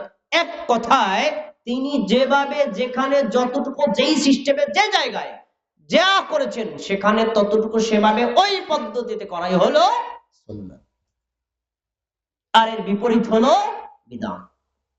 আসলে বিদআত বোঝানোর জন্য একটা উদাহরণ দিয়ে একদম পানির মতো পরিষ্কার হয়ে যাবে, তাহলে আপনি বুঝতে পারবেন বিদআত জিনিসটা কোথায় কার্যকর হয়। আচ্ছা, আমরা টয়লেটে প্রবেশ করার আগে একটা দোয়া পড়ি। দোয়াটা কি আপনাদের জানা আছে? বলেন দি। আল্লাহুম্মা ইন্নী আউযু বিকা মিনাল খুবুসি আল খাবাইস। দোয়াটা সহিহ, নিশ্চিত, এতে কোনো সন্দেহ নেই। আচ্ছা, এখন আরেকটা প্রশ্ন, আমরা মসজিদে ঢোকার আগে একটা দোয়া পড়ি। দোয়াটা কি? আল্লাহুম্মা ইফতাহ লি আবওয়াব রাহমাতিক। খেয়াল করে শুনবেন। আচ্ছা, আমরা মসজিদে ঢুকলাম, ঢোকার আগে দোয়াটা পড়ছি, তখন কি শুধু মুখে পড়ি না হাত তুলে তারপরে করি? শুধু মুখে বলি, হাত তুলি না। আমরা যখন টয়লেটে প্রবেশ করি তখন কি হাত তুলে আল্লাহুম্মা ইন্নী আউযু বিকা মিনাল খুবুসি এভাবে বলি না শুধু মুখে বলি? কেন হাত তুলে করলে দোষ কি? আমি আজ থেকে হাত তুলে করবো, টয়লেটে ঢোকার আগে হাত তুলে, মসজিদে ঢোকার আগে হাত তুলে। হুকুম হবে কি? বিদআত। আমি কিন্তু দোয়াই পড়ছি, দোয়াটা সহি, দোয়াতে কোনো সন্দেহ নাই, কিন্তু নবী হাত তুলে নাই, আমি হাত তুলছি, কি হয়েছে? বিদআত। তাহলে বিদআতের কি সংজ্ঞা পাওয়া গেল? নবী যেই তরিকায় ইবাদত করেছেন ওটা হলো সুন্নাত, তারতে একটু বাড়ায়া করা কি? বুঝেন নাই কি? বলেন বুঝেন নাই কি? আমার উদাহরণ বুঝেন নাই? তার মানে নবী সাল্লাল্লাহু আলাইহি সাল্লাম দোয়া করেছেন, তিনি হাত তুলেও করেছেন, হাত না তুলেও করেছেন, তিনি সম্মিলিত করেছেন, একাকীও করেছেন। যেখানে তিনি হাত তুলে করেছেন ওখানে হাত তোলাটা সুন্নাত, যেখানে হাত না তুলে করেছেন ওখানে হাত না তুলে করা সুন্নাত, যেখানে একা একা করেছেন ওখানে একা করা সুন্নাত, যেখানে সম্মিলিত করেছেন সেখানে সম্মিলিত করা সুন্নাত, যেখানে তিনি যা করেছেন তার একটু উল্টা করা কি? আমরা বুঝেন নাই মনে? আর আমার নবী যদি হাত না তুলে আমি তুলি কি হবে? বিদআত হবে। নবী যদি হাত তুলে আমি না তুলি কি হবে? বিদআত হবে। নবী যদি একা একা করে আমি যদি সম্মিলিত করি কি হবে? বিদআত হবে। নবী যদি সম্মিলিত করে আমি যদি একা একা করি কি হবে? বিদআত হবে। তার মানে ইবাদতের পদ্ধতির মধ্যে বিদআত। আর জেনে রাখেন আমাদের সমাজে যদি 100 বিদআতের তালিকা করা হয় তার মধ্যে 90টাই পদ্ধতিগত বিদআত, 90টাই পদ্ধতিগত বিদআত। আরেকটা উদাহরণ আরো ক্লিয়ার হবে। রাসূলুল্লাহ সাল্লাল্লাহু আলাইহি সাল্লাম যেই শব্দ দিয়ে যেখানে যতটুকু জিকির আজকার দোয়া করেছেন সেই শব্দ দিয়ে সেখানে ততটুকু দোয়া করা সুন্নাত, একটু ডিসপ্লেস করা হলো বিদআত। ঘুমানোর আগে আমরা একটা দোয়া পড়ি, আল্লাহুম্মা বিসমিকা আমুতু ওয়া আহইয়া, এই দোয়াটাই আমরা জানি, কিন্তু রাসূল সাল্লাল্লাহু আলাইহি ওয়াসাল্লাম থেকে প্রায় 13টা দোয়ার জিকির বর্ণিত হয়েছে তিনি ঘুমানোর আগে পড়তেন। তার ভিতরে একটা হলো আল্লাহুম্মা আসলামতু নাফসি ইলাইকা ওয়া ফাওয়াদতু আমরি ইলাইকা ওয়া আলজাতু যাহরি ইলাইকা রাহমাতান ওয়া রাহমাতান ইলাইকা লা মালজা ওয়া লা মানজা ইল্লা ইলাইকা আল্লাহুম্মা আমানতু বিকিতাবিকাল্লাযী আনজালতা ওয়া বিনাবিয়িকাল্লাযী আরসালতা। খেয়াল করে শুনেন শব্দটা, আলেমরা ভালো বুঝবে, আপনারাও বুঝবেন, খেয়াল করবেন। পরে এই দোয়াটা বারা ইবনে আযিব রাদিয়াল্লাহু তাআলা আনহুকে শিখাই দিয়েছেন আমাদের নবী। এখন বারা ইবনে আযিব রাসূলের সাথে একটু মতভেদ করছেন। রাসূল বলছেন তুমি বলবা অবিন্নবিকাল্লাযী আরসালতা, আমি ওই নবীর উপর ঈমান আনলাম যাকে আপনি পাঠিয়েছেন। সবাইকে আমার কথা শুনতেছেন? নবী এই কথা বলছেন কি আমাদের নবী, তুমি নবী বলবা। আর বারা বলছেন অবি রাসূলিকাল্লাযী আরসালতা, আমি নবী বলবো না, আমি বলবো অবি রাসূলিকাল্লাযী আরসালতা, আমি ওই রাসূলের উপর ঈমান আনলাম যে রাসূলকে আপনি পাঠিয়েছেন। দুইজনের মধ্যে মতভেদ বলেন। আমাদের নবী বলছেন শব্দটা হবে নবী, বারা ইবনে আযিব বলছেন শব্দটা হবে রাসূল। খেয়াল করে শুনুন, এখন আমাদের নবী কি শুধু নবী না রাসূল? তিনি নবীও রাসূলও। নবীদের চাইতে রাসূলের সম্মান কম না বেশি? তা বারা ইবনে আযিব বলছেন আমি নবী বলবো না রাসূল বলবো, আপনি রাসূল। আর আমাদের নবী বলছেন তুমি নবী বলবা। এরপরে বারা ইবনে আযিব কি বলছেন, বারা না, রাসূল বলা যাবে না, নবী বলবা। এ দ্বারা কি বোঝা গেল? বোঝা গেল এই আল্লাহর রাসূল যতগুলো দোয়া জিকির করেছেন নিজের থেকে একটা শব্দ বলেন নাই, আল্লাহ শিখাইয়া দিয়েছেন ওই শব্দগুলো বলছেন। শব্দ আপনার ভালো লাগুক পছন্দ হোক নাই হোক আপনাকে ওভাবেই করতে হবে, একটু বাড়ালে সুন্নতের পরিবর্তে বিদআত হবে। কোন যুক্তি চলবে না। আমি রাসূল বললাম দোষ কি? দোষ নবী করে নাই, তুমি বললা কেন? সুন্নাত আর বেদাত যদি কোনো মানুষ বোঝে, ইসলাম ধর্ম বুঝে যাবে। আর সুন্নাত আর বেদাতের পার্থক্য যদি বোঝে, মানুষ হেদায়েত পেয়ে যাবে। সুন্নাত আর বেদাতের মধ্যে পার্থক্য আলেমরাই বোঝে না, সাধারণ মানুষ বাদ। কোন যুক্তি চলবে না, নবীকে কপি করতে হবে, তিনি যা বলেছেন ওইটাই, পরিবর্তন করা যাবে না।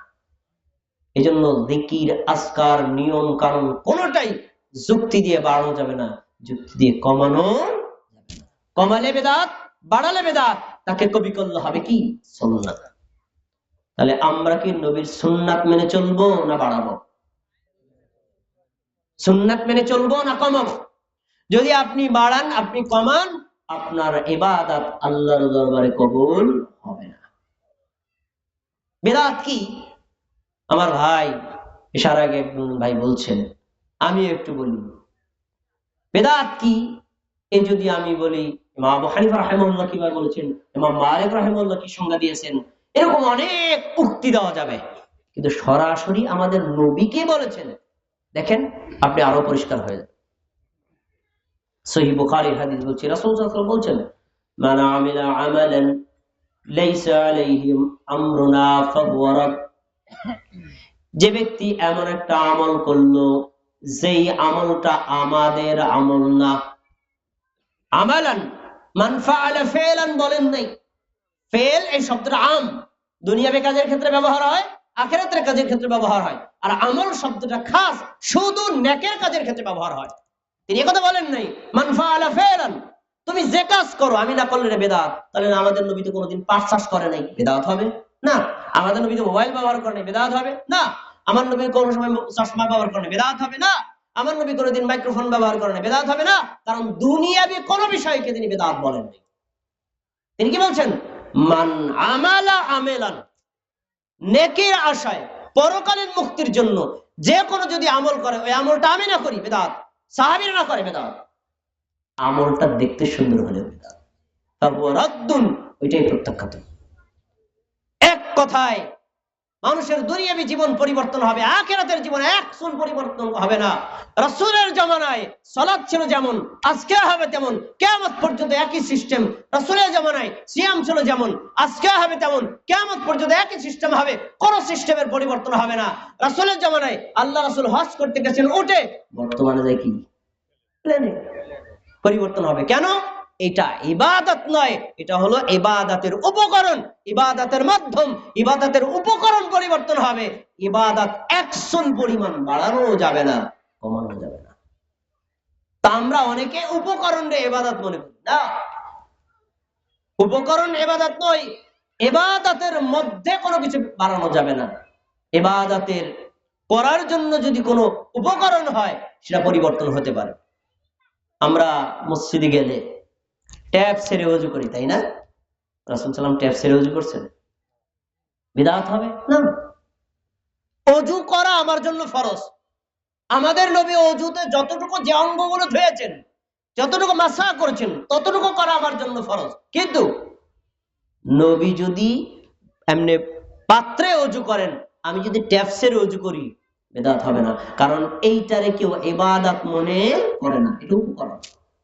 উপকরণ পরিবর্তন হবে, ইবাদতের মধ্যে একচুল পরিমাণ ডিসপ্লেস করলেই কি হবে? বেদাত।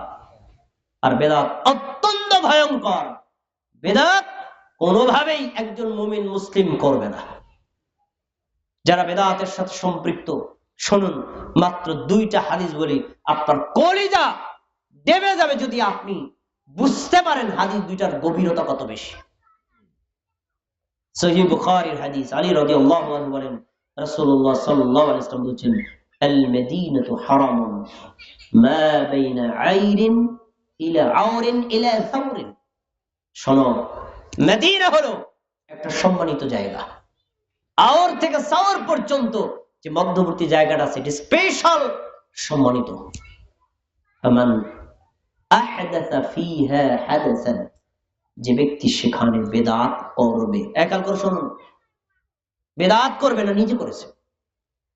ওমান আওয়া মুহাদিসান, নিজে করে নাই, বেদাতিকে আশ্রয় দিয়েছে। আমি নিজে বেদাত করলাম, একটা অপরাধ, বেদাতিকে আশ্রয় দিলাম, ডাবল অপরাধ। তো বেদাত করা অথবা বেদাতিকে আশ্রয় দেওয়া, এই দুইটা কাজ যদি করে অথবা দুইটার একটা করে, ফাআলাইহি লা'নাতুল্লাহ, ওই ব্যক্তির উপর আল্লাহর অভিশাপ বর্ষিত হয়। নাউযুবিল্লাহ। আল্লাহর অভিশাপ পেয়ে টিকে থাকতে পারবেন কে? কে টিকে থাকতে পারবেন? কেউ টিকে থাকতে পারবেন না। বেদাত কত বড় ভয়ঙ্কর!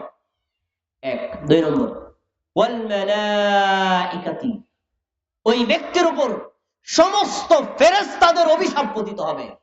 বেদাত কেন করলো? ওয়ান্নাসি আজমাইন, সারা পৃথিবীতে যত মানুষ আছে সমস্ত মানুষের বদদোয়া, অভিশাপ, লানত ওই ব্যক্তির উপর পতিত হয়। খেয়াল করে শুনুন তো, একটু ভাবেন তো, আল্লাহর অভিশাপ, ফেরেশতাদের অভিশাপ, সমস্ত মানুষের অভিশাপ, এই অভিশাপ পেল যে, তার উপর একটা ছোট না বড়? কত বড় ভয়ঙ্কর অপরাধ সে করেছে। আর আমরা বেদাতকে কিচ্ছু মনে করি না। এই মেয়ে সুন্নাত বেদাত এত এত লাফালাফি করো কি জন্য? কত আকাম কুকাম গান বাজনা অন্যায় কাজ করে চলে যাবো না? আরে ভাই, ওইটা তো অপরাধ, আমরা সবাই জানি। বেদাত তো মানুষ অপরাধ হিসেবে করে না, নেকের কাজ হিসেবে করে। কিন্তু নবী করে নাই, করলো কেন? রাসূল করে নাই, করলো কেন? সাহাবীরা করে নাই, করলো কেন? এটার দ্বারা তো সে জাহান্নামের কঠিন অপরাধী হচ্ছে। এই জন্য বেদাত ভয়ঙ্কর। পরের চ্যাপ্টার আরো কঠিন। লা ইউকবালু মিনহু আদলুন ওয়ালা সরফুন, এই ব্যক্তি ফরজ আমলও আল্লাহর দরবারে কবুল হবে না, আর এই লোকটা নফল আমলও আল্লাহর দরবারে কবুল হবে না। নামাজ পড়েন, হবে না। হজ করেন, হবে না। যাকাত দেন, হবে না। অন্য কোন জিকির আজকার করেন, কোনটাই আল্লাহর দরবারে কবুল হবে না। অপরাধ কি? বেদাত করলেন কেন? অপরাধ কি? বেদাতকে আশ্রয় দিলেন কেন? এই হাদিসে কি বোঝা যায়? বেদাত কি ভালো কাজ না খারাপ কাজ? শুধু খারাপ, জঘন্যতম কাজ। আরেকটা হাদিস শুনে তার বুঝতে পারবেন, বেদাতি ব্যক্তি কখনোই আমাদের নবী সাল্লাল্লাহু আলাইহি ওয়াসাল্লামের সুপারিশ হবে না। বুখারীর হাদিস বলছে, রাসূলুল্লাহ সাল্লাল্লাহু আলাইহি ওয়াসাল্লাম বলেন, আমি তোমাদের আগে হাউজে কাউসারে পৌঁছে যাব। মান মাররা আলাইয়া শারিবা, যে আমার পাশ দিয়ে গমন করবে, আমি তাকে হাউজে কাউসার থেকে পানি দেব, পান করবে। মান শারিবা লাম ইয়াযবা আবাদান, একবার যে হাউজে কাউসারে পানি খাবে, জান্নাতে ঢোকার আগে পানির পিপাসাই লাগবে না। তাহলে হাউজে কাউসারের পানির মান মর্যাদা কম না বেশি? তাই এভাবে আমি পান করাতে থাকবো, পান করাতে থাকবো। ইতিমধ্যে ইতিমধ্যে তারা আর আমার মাঝখানে একটা পর্দা পড়ে যাবে, একটা দেয়াল পড়ে যাবে। মানে নবী থামো, আর পানি পান করানো যাবে না। তা আমি তো নিজের চোখে দেখতেছি কত মানুষ আমার পানি পান করার জন্য অপেক্ষমান। তখন আমি বলবো, আমি বলবো, ইন্নাহুম মিন্নি, এরা তো আমারই উম্মত, আমি কেন তাদের পান করাবো না? মাঝখানে কেন দেওয়াল পড়ে গেল? তখন আল্লাহর পক্ষ থেকে আমাদের নবীকে বলা হবে, ইন্নাকা লা তাদরি, নবী তুমি তো জানো না, তুমি তো মৃত্যুবরণ করার পরে দুনিয়াতে তারা কি আমল করছে, গায়েবের খবর তো তোমার জানা নাই। ইন্নাকা লা তাদরি, তোমার তো জানা নাই। ইন্নাকা লা তাদরি, তুমি তো জানো না। আমি বলছি, ইন্নাকা লা তাদরি, তুমি মৃত্যুবরণ করার পরে, দুই হাদিসে দুই ধরনের শব্দ আছে, তারা আহাদাসা, বিদআত করেছে, বাদদালা দ্বীন, ধর্ম পরিবর্তন করেছে, নতুন নতুন বিদআত আবিষ্কার করেছে। এই কথা শোনার পরে আল্লাহর রাসূল এত রাগ করবেন, এত রাগ করবেন, এত রাগ করবেন। ফাআকুলু, তখন আমি বলবো, সুহকান সুহকান লিমান বাদদালা দীনি, সুহকান সুহকান লিমান গায়্যারা বাদি, গেট আউট, বেরিয়ে যাও, সরে যাও, তারা তোমরা যারা আমার পরে আমার ধর্ম পরিবর্তন করছো। জানতা এটা আমার সুন্নাত, ওই সুন্নাত পাল্টে অন্য তরিকায় আমল করছো কেন? বের করে দিবেন। পানি তো পান করাবেন না, তাদেরকে দূর দূর করে তাড়ায় দিবেন। তার মানে নবীর সুপারিশ পাওয়া যাবে না। কে নবীর সুপারিশ পাওয়া যাবে? যাবে না। এই দুইটা হাদিস যদি কেউ চিন্তা করে, বেদাতের নিকটবর্তী হবে না। এই জন্য সুন্নাত আর বেদাত ঠান্ডা মাথায় বোঝার জিনিস। গ্রুপিং করা, মারামারি করা, যুদ্ধ বিদ্রোহ করা, এগুলো করে সুন্নাত বেদাত বোঝা যাবে না। সুন্নাত বেদাত বোঝা যাবে না। হ্যাঁ, আজকে যে লোক আসছে, আজকে আমরা ধর্ম তারে ধর দেখি কোনটা ধরে, এগুলো করে মানে বেদাত বোঝা যাবে না। এটা হলো চিকন বুদ্ধি দিয়ে কোরআন হাদিস পড়ে তারপরে অনুভব করতে হবে যে বেদাত অত্যন্ত ভয়ঙ্কর, তার ধারে কাছে আমরা যাব না। আজকে আমি আপনাদের একটা সুন্দর কথা বলবো, আমলের কথা। অনেক কথাই তো বললাম, অনেকে আমার রাগ করছেন। আমলের কথা বলে কথাগুলো নেমে যাব। কিছু আমল আপনাদের দিতে চাই, রাজি আছেন তো ইনশাআল্লাহ? সুন্নতি আমল। এখানে স্টেজে যে কজন আলেম আছে না, চ্যালেঞ্জ, একজন আলেম আমার সাথে দ্বিমত নেই, প্রত্যেকে একমত হবে, আমি লিখে দিতে পারি। কিন্তু আমলগুলো আমাদের জানা নাই, আমল করি না। কেন? এই আমলগুলো আমাদের জানা নাই। জানলে আমরা কেউ আমল ছাড়তাম না। তার ভিতরে একটি আমল হলো, আমরা যখন সালাত আদায় করব, সালাত আল্লাহু আকবার বলার পর থেকে সালাম পর্যন্ত যেই সকল দোয়া, জিকির এগুলো করি, অর্থ বুঝে ঠান্ডা মাথায় মনোযোগের সাথে পড়তে হবে। কেন? আমি আল্লাহু আকবার বলে দাঁড়াইছি, মানে আল্লাহর সামনে দাঁড়াইলাম। সালাম দেওয়ার এক পর্যন্ত এতক্ষণ কার সাথে কথা বলছি? আল্লাহর সাথে। এই যে আল্লাহর সাথে আপনি কথা বলছেন না, এটাকেই হাদিসে বলা হয়েছে মুনাজাত। আমাদের সমাজে একটু কিলাকিলি আছে না, ফরজ নামাজের পরে মুনাজাত হবে কি হবে না, এই কথাটা বলছেন। এখন কেউ আমাদের তাকাইছে, দেখি উনি পক্ষে না বিপক্ষে। পক্ষ হলে তো বলো, বিপক্ষে হলে কিলাকিলি। দেখেন, আমি একটা এমন কথা বলবো, কিয়ামত পর্যন্ত কারোর সাথে আপনার ঝগড়া লাগবে না। কি? হ্যাঁ, লাগবে না। দেখেন, চমৎকার কথা বলি, কোনোদিন লাগবে না। সেটা কি? রাসূল সাল্লাল্লাহু আলাইহি ওয়াসাল্লাম বলছেন, فإن أحدكم إذا قام في صلاته فإنه يناجي ربه। সহিহ বুখারী 405 নম্বর হাদিস। তোমাদের মধ্যে কেউ যখন আল্লাহর সামনে সালাতে দাঁড়ায়, فإنه يناجي ربه, সে নামাজের মধ্যে দাঁড়ায় আল্লাহর সাথে মুনাজাতে লিপ্ত হয়ে যায়। সুবহানাল্লাহ। নামাজে কার সাথে মুনাজাত হয়? একটা নবীর হাদিস। তাহলে নামাজটাই তো মুনাজাত, পুরাটা মুনাজাত।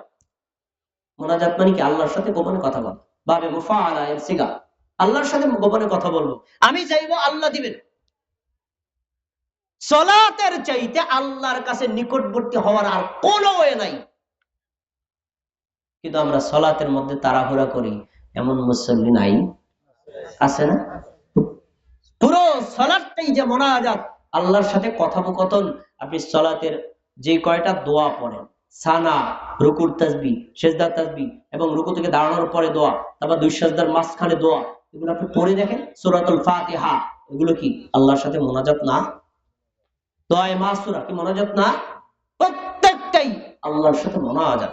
কিন্তু কষ্টের বিষয়, সালাতের মধ্যের যে মুনাজাত, এ ব্যাপারে আমরা বেশিরভাগ মুসল্লি মনোযোগী না। সালাতের মধ্যেই হলো আসল মুনাজাত। তাই আমাদের প্রত্যেকের উচিত হবে সালাতে আমরা যা পড়ি প্রত্যেকটা জিনিস বুঝে শুনে ঠান্ডা মাথায় ধীর স্থির ভাবে আদায় করা। ভাই, প্রধান বক্তা কতক্ষণ আসবেন? আমি একটু সময় বুঝে কথা বলতে পারতাম, যদি সময় বেশি একটু বাড়াবো, নাহলে শর্ট করে দেবো। আমার উপস্থাপক ভাই গেলেন কথা। জি, 5 মিনিট আছে না? এটা বলবো। জি, মানে প্রধান বক্তা আমি বললাম দেখে 5 মিনিট শেষ। মানে প্রধান বক্তা আসছে নাকি? আসছে? আচ্ছা, তাহলে আসুক, আমি ছেড়ে দেবো অল্প সময়, খেয়াল করে শুনুন। আচ্ছা, তাহলে আমরা শুরু থেকে শেষ পর্যন্ত যা পড়বো মোনাজাত হবে কার সাথে? আল্লাহর সাথে। একটা হাদিস আপনারা শোনাই, তাহলে বুঝবেন নামাজ যে মোনাজাত। দেখেন, রাসূল সাল্লাল্লাহু আলাইহি ওয়াসাল্লামের হাদিসটা বর্ণিত হয়েছে সহিহ মুসলিমের মধ্যে, ইসলামিক ফাউন্ডেশন অনুযায়ী হাদিস নাম্বার 760। সেখানে রাসূল সাল্লাল্লাহু আলাইহি ওয়াসাল্লাম বলেন, যে ব্যক্তি নামাজের মধ্যে সূরা ফাতিহা পড়ে, আলহামদুলিল্লাহি রাব্বিল আলামিন, এটা যখন বলে, তখন আল্লাহ তাআলা, আল্লাহ তাআলা বলেন, হামিদানি আবদি, আমার বান্দা আমার প্রশংসা করেছে। বলেন সুবহানাল্লাহ। তাহলে প্রশংসা করলাম কার? সাড়া দিল কে? মুনাজাত হয় নাই। এরপর বান্দা যখন বলে আর রহমানির রহিম, আল্লাহ হলেন পরম করুণাময় অসীম দয়ালু, আল্লাহ তখন বলেন আসনা আলাইয়া আবদি, আমার বান্দা আমার গুণগান করেছে। আল্লাহ কি খুশি না বেজার? আমি গুণগান করলাম কার? সারা দিল কে? মোনাজাত হয় নাকি হয় নাই? আল্লাহর সাথে কথা বলতেছি না। এরপরে মালিক ইয়াউমিদ্দিন, আল্লাহ হলেন বিচার দিবসের মালিক। আয়াত পড়ার পরে আল্লাহ তাআলা বলেন মাজ্জাদানি আবদি, আমার বান্দা আমার মর্যাদা ঘোষণা করেছে। মর্যাদা ঘোষণা করলাম কার? আল্লাহ সারা দিছে না দেয় নাই? মোনাজাত হচ্ছে না হয় নাই? সূরা ফাতিহার চাইতে চমৎকার মোনাজাত আল্লাহর দুনিয়াতে কোন রকম দেখা? এমন কোন মোনাজাত আছে যেই মোনাজাতের প্রত্যেকটা শব্দে শব্দে আল্লাহ জবাব দেয় নাই? কিন্তু সূরা ফাতিহার ব্যাপারে আছে। তাহলে সালাতের মধ্যে সূরা ফাতিহা পড়ি না কি পড়ি না? এটা মোনাজাত না? এজন্য সালাত পুরোটাই হলো মোনাজাত। আল্লাহর সাথে মনোযোগের সাথে এগুলো করতে হবে। এখন দ্বন্দ্ব হলো সালাতের পরে কি করব, তাই না? সালাতের পরে রাসূল সাল্লাল্লাহু আলাইহি ওয়াসাল্লাম থেকে সাহাবীদের থেকে জিকির, দোয়া, ইস্তেগফার সবটাই প্রমাণিত আছে। যা প্রমাণিত আছে প্রত্যেকটাই করতে হবে শব্দ মতো। কিন্তু আমরা তো এটা করি না। সালাতের পরে আমাদের সমাজে দুই শ্রেণীর মানুষ আছে। এক শ্রেণীর মানুষ ইমাম সাহেব সালাম ফিরাইছে আর এক সালামের আগে অর্ধেক দাঁড়ায় গেছে। এমন লোক আছে না নাই আব্দুর রহিম ভাই? আর এক সালামের আগে দাঁড়ায় গেছে, মানে মোনাজাত তো দেবে না, কোনো কিছু জিকির আজকাল কিছু করবে না। এক টেবিল। আর এক টেবিল লোক আছে না, আমাদের এখানে মোনাজাত করতে পারে কেউ উঠতে পারবে না। কিন্তু সুন্নাতের মাঝে আল্লাহ রাসূল এবং সাহাবীদের নিয়ম ছিল সালাম ফিরানোর পরে কেউ উঠতেন না। নবী সাল্লাল্লাহু আলাইহি ওয়াসাল্লাম সাহাবীদের দিকে ফিরে সাহাবীরা যার যায় অবস্থানে থেকে ডান হাত প্রসারিত করে জিকির করতেন। দেখি এই জিকিরগুলো আপনারা পারেন কিনা। সালাম ফিরানোর পরে একবার আল্লাহু আকবার বলার কথা বুখারীতে আছে। আব্দুল্লাহ ইবনে আব্বাস রাদিয়াল্লাহু আনহু বলেন রাসূল সাল্লাল্লাহু আলাইহি ওয়াসাল্লাম সালাম ফিরানোর পরে আল্লাহু আকবার বলতেন, ওটা শুনে আমি বুঝতাম সালাত শেষ হয়ে গেছে। তাহলে আল্লাহু আকবার একটা জিকির, এটা কি জিকির না? এরপরে আস্তাগফিরুল্লাহ, আস্তাগফিরুল্লাহ, আস্তাগফিরুল্লাহ, এটা যেমন দোয়া, যেমন জিকির, তেমন ইস্তেগফার, তিনটাই। দোয়া ওইটা, জিকির ওইটা, ইস্তেগফার ওইটা। এখানে কয়েকটা ভুল আছে। আমরা অনেকে বলি আস্তাগফিরুল্লাহ রাব্বি মিন কুল্লি যামবি ওয়া আতুবু ইলাইহি, না, এই হাদিসে এই শব্দ আসে নাই। শব্দ আছে কি আস্তাগফিরুল্লাহ, আস্তাগফিরুল্লাহ আসে নাই। মানে তুমি আস্তাগফির মানে তুমি ক্ষমা চাও, আর আস্তাগফিরুল্লাহ মানে আমি ক্ষমা চাই। আপনি কি আরেকজনকে ক্ষমা চাইতে বলবেন না নিজে ক্ষমা চাইবেন? শব্দটা ঠিক করেন তো সবাই বলেন আস্তাগফিরুল্লাহ। কয়বার? তিনবার। এই যে জিকির গুলো রাসূল সাল্লাল্লাহু আলাইহি ওয়াসাল্লাম সাহাবীদের থেকে প্রমাণিত। এরপরে আল্লাহুম্মা আনতাস সালাম ওয়া মিনকাস সালাম তাবারাকতা ইয়া যাল জালালি ওয়াল ইকরাম। রাসূল সাল্লাল্লাহু আলাইহি ওয়াসাল্লাম এই দোয়া পড়তেন। তাহলে এই দোয়াটা করা কি সুন্নাত? এগুলো আপনি না করে দাঁড়ায় গেলেন কেন? এরপরে আরো আছে লা ইলাহা ইল্লাল্লাহু ওয়াহদাহু লা শারীকা লাহু লাহুল মুলকু ওয়া লাহুল হামদু ওয়া হুয়া আলা কুল্লি শাইইন কাদির। এটা যেমন দোয়া, তেমন জিকির, তেমন ইস্তিগফার, একই। তারপরে আরেকটা বলতেন আল্লাহুম্মা লা মানিআ লিমা আতাইতা ওয়া লা মু'তিয়া লিমা মানা'তা। আল্লাহ, আপনি যদি কাউকে কিছু দেন পৃথিবীর কেউ ঠেকাতে পারে না, আর আপনি যদি না দেন কেউ দিতেও। এটাও তো একটা মুনাজাত, এটাও তো একটা দোয়া। কয়জনে করেন? করেন না। এরপরে আর আছে আল্লাহুম্মা আইন্নি আলা যিকরিকা ওয়া শুকরিকা ওয়া হুসনি ইবাদাতিক। হে আল্লাহ, আমি আপনার কাছে সাহায্য চাই আপনার জিকির করার ব্যাপারে, অশুকরিকা আপনার কৃতজ্ঞতা প্রকাশের ব্যাপারে, ওয়া হুসনি ইবাদাতিকা সুন্দর ইবাদত করার ব্যাপারে কার কাছে সাহায্য চাই? এটা কি মুনাজাত না? এটা দোয়া চলতেছে, মুনাজাত চলতেছে। এরপরে রব্বিকিনি আযাবাকা ইয়াওমা তাজমাউ ইবাদাক, আমার রব কিয়ামতের দিন সমস্ত বান্দাদেরকে যখন আপনি কিয়ামতের দিন উঠাবেন, সেদিন আপনি আমাকে আপনার আযাব থেকে রক্ষা করবেন। এটা কি দোয়া না? এটা কি মুনাজাত না? এটা কি জিকির না? এগুলো তো কেউ করে না। আরেকটা সবাই আপনারা পারেন, আপনাদের আলেমরা পড়েন। সুবহান রাব্বিকা রাব্বিল ইজ্জাতি আম্মা ইয়াসিফুন ওয়া সালামুন আলাল মুরসালিন ওয়ালহামদুলিল্লাহি রাব্বিল আলামিন। এটাও আমাদের নবী পড়তেন, সাহাবীরা পড়তেন। প্রশ্ন আপনাদের কাছে, এগুলো কি সুন্নাতের পরে না ফরজের পরে? 5 ওয়াক্ত ফরজের পর সুন্নাতকে সামনে রেখে, সুন্নাত এইগুলো জিকির করা শেষ, দাঁড়ায় এবার সুন্নাত পড়বেন, সুন্নাত পড়া শেষ, এবার আপনি হাত তুলে আল্লাহর কাছে দোয়া করেন, আল্লাহর কাছে দোয়া করেন, আপনার যা মনে চায় তাই করেন। কিন্তু আমরা কি করি, সালাম ফিরানোর পরে দাঁড়ায় গিয়ে সুন্নাত পড়লাম, সুন্নাত পড়ে কোন সময় মসজিদ থেকে বের হবে জিকিরের ধারক কাছেও নাই, এমন মুসল্লি কি নাই? আছে। এরা সুন্নাত বোঝে নাই। এবার দেখেন মুসনাদে আহমদের হাদিস বলছি, ওমর ইবনে খাত্তাব রাদিয়াল্লাহু তাআলা একদিন জামাতের সাথে আমাদের নবীর পিছনে সালাত আদায় করছিলেন, ইমাম ছিলেন মুহাম্মদ সাল্লাল্লাহু আলাইহি সাল্লাম। একজন সাহাবী সালামের পরে সাথে সাথে দাঁড়ায় গেছে ওমরের পাশে থেকে। তখন ওমর ইবনে খাত্তাব রাদিয়াল্লাহু তাআলা তার হাত ধরে বললেন, ইজলিস, বসো। নামাজের সাথে সাথে দাঁড়ায় গেল কেন? তখন রাসূল সাল্লাল্লাহু আলাইহি ওয়াসাল্লাম ওমরের কর্ম দেখে বললেন, আহসানা ইবনে খাত্তাব, আপনি ওমর ইবনে খাত্তাব একটা সুন্দর কাজ করেছে। তাহলে বোঝা গেল সালামের সাথে সাথে দাঁড়ানো যাবে না, জিকির আজকার করে তারপরে সুন্নাত পড়তে হবে। রাসূলের সুন্নাত, সাহাবীদের সুন্নাত আমাদের সমাজ থেকে হারায় গেছে। আসুন, এতক্ষণ যে জিকির গুলো বললাম সবাই হয়তো জানা নাই, আলেম ওলামা দেখলাম পড়লো আমার সাথে, তারা জানে। এখন আমি 3-4টা আমল বলবো, এগুলো সবই আপনাদের আমলের যোগ্য, জানেন, কিন্তু ফজিলত না জানার কারণে আমল করতে পারেন না। আসেন আমরা 3 তাসবির একটু ফজিলত আলোচনা করি। 3 তাসবিহ মানে সুবহানাল্লাহ, আলহামদুলিল্লাহ, আল্লাহু আকবার। প্রত্যেক ফরজ সালাতের পরে 3 তাসবিহ আমাদের পড়া উচিত, তারপরে সুন্নাত পড়ে এরপরে আমরা যার যার মতো বিদায় নিব। তাই এই 3 তাসবিহ গুলো আমাদের সমাজে আছে, কখন ফজরের পর কেউ পড়ে, আসরের পর পরে, বাকি 3 ওয়াক্তে পড়ে না। তো সব নিয়ম 5 ওয়াক্ত ফরজ সালাতের পরে এই 3 তাসবিহ পড়া। আসুন আমি একটু মনে করাই দিই আপনাদের। 33 বার সুবহানাল্লাহ, 33 বার আলহামদুলিল্লাহ, 33 বার আল্লাহু আকবার। কথা বলবেন সবাই আমার সাথে। 3 33 এ কত হয়? 99, তাই না? বুখারীর এই হাদিসটা এই 99 কথাই আছে। আসার পরে কি আসছে?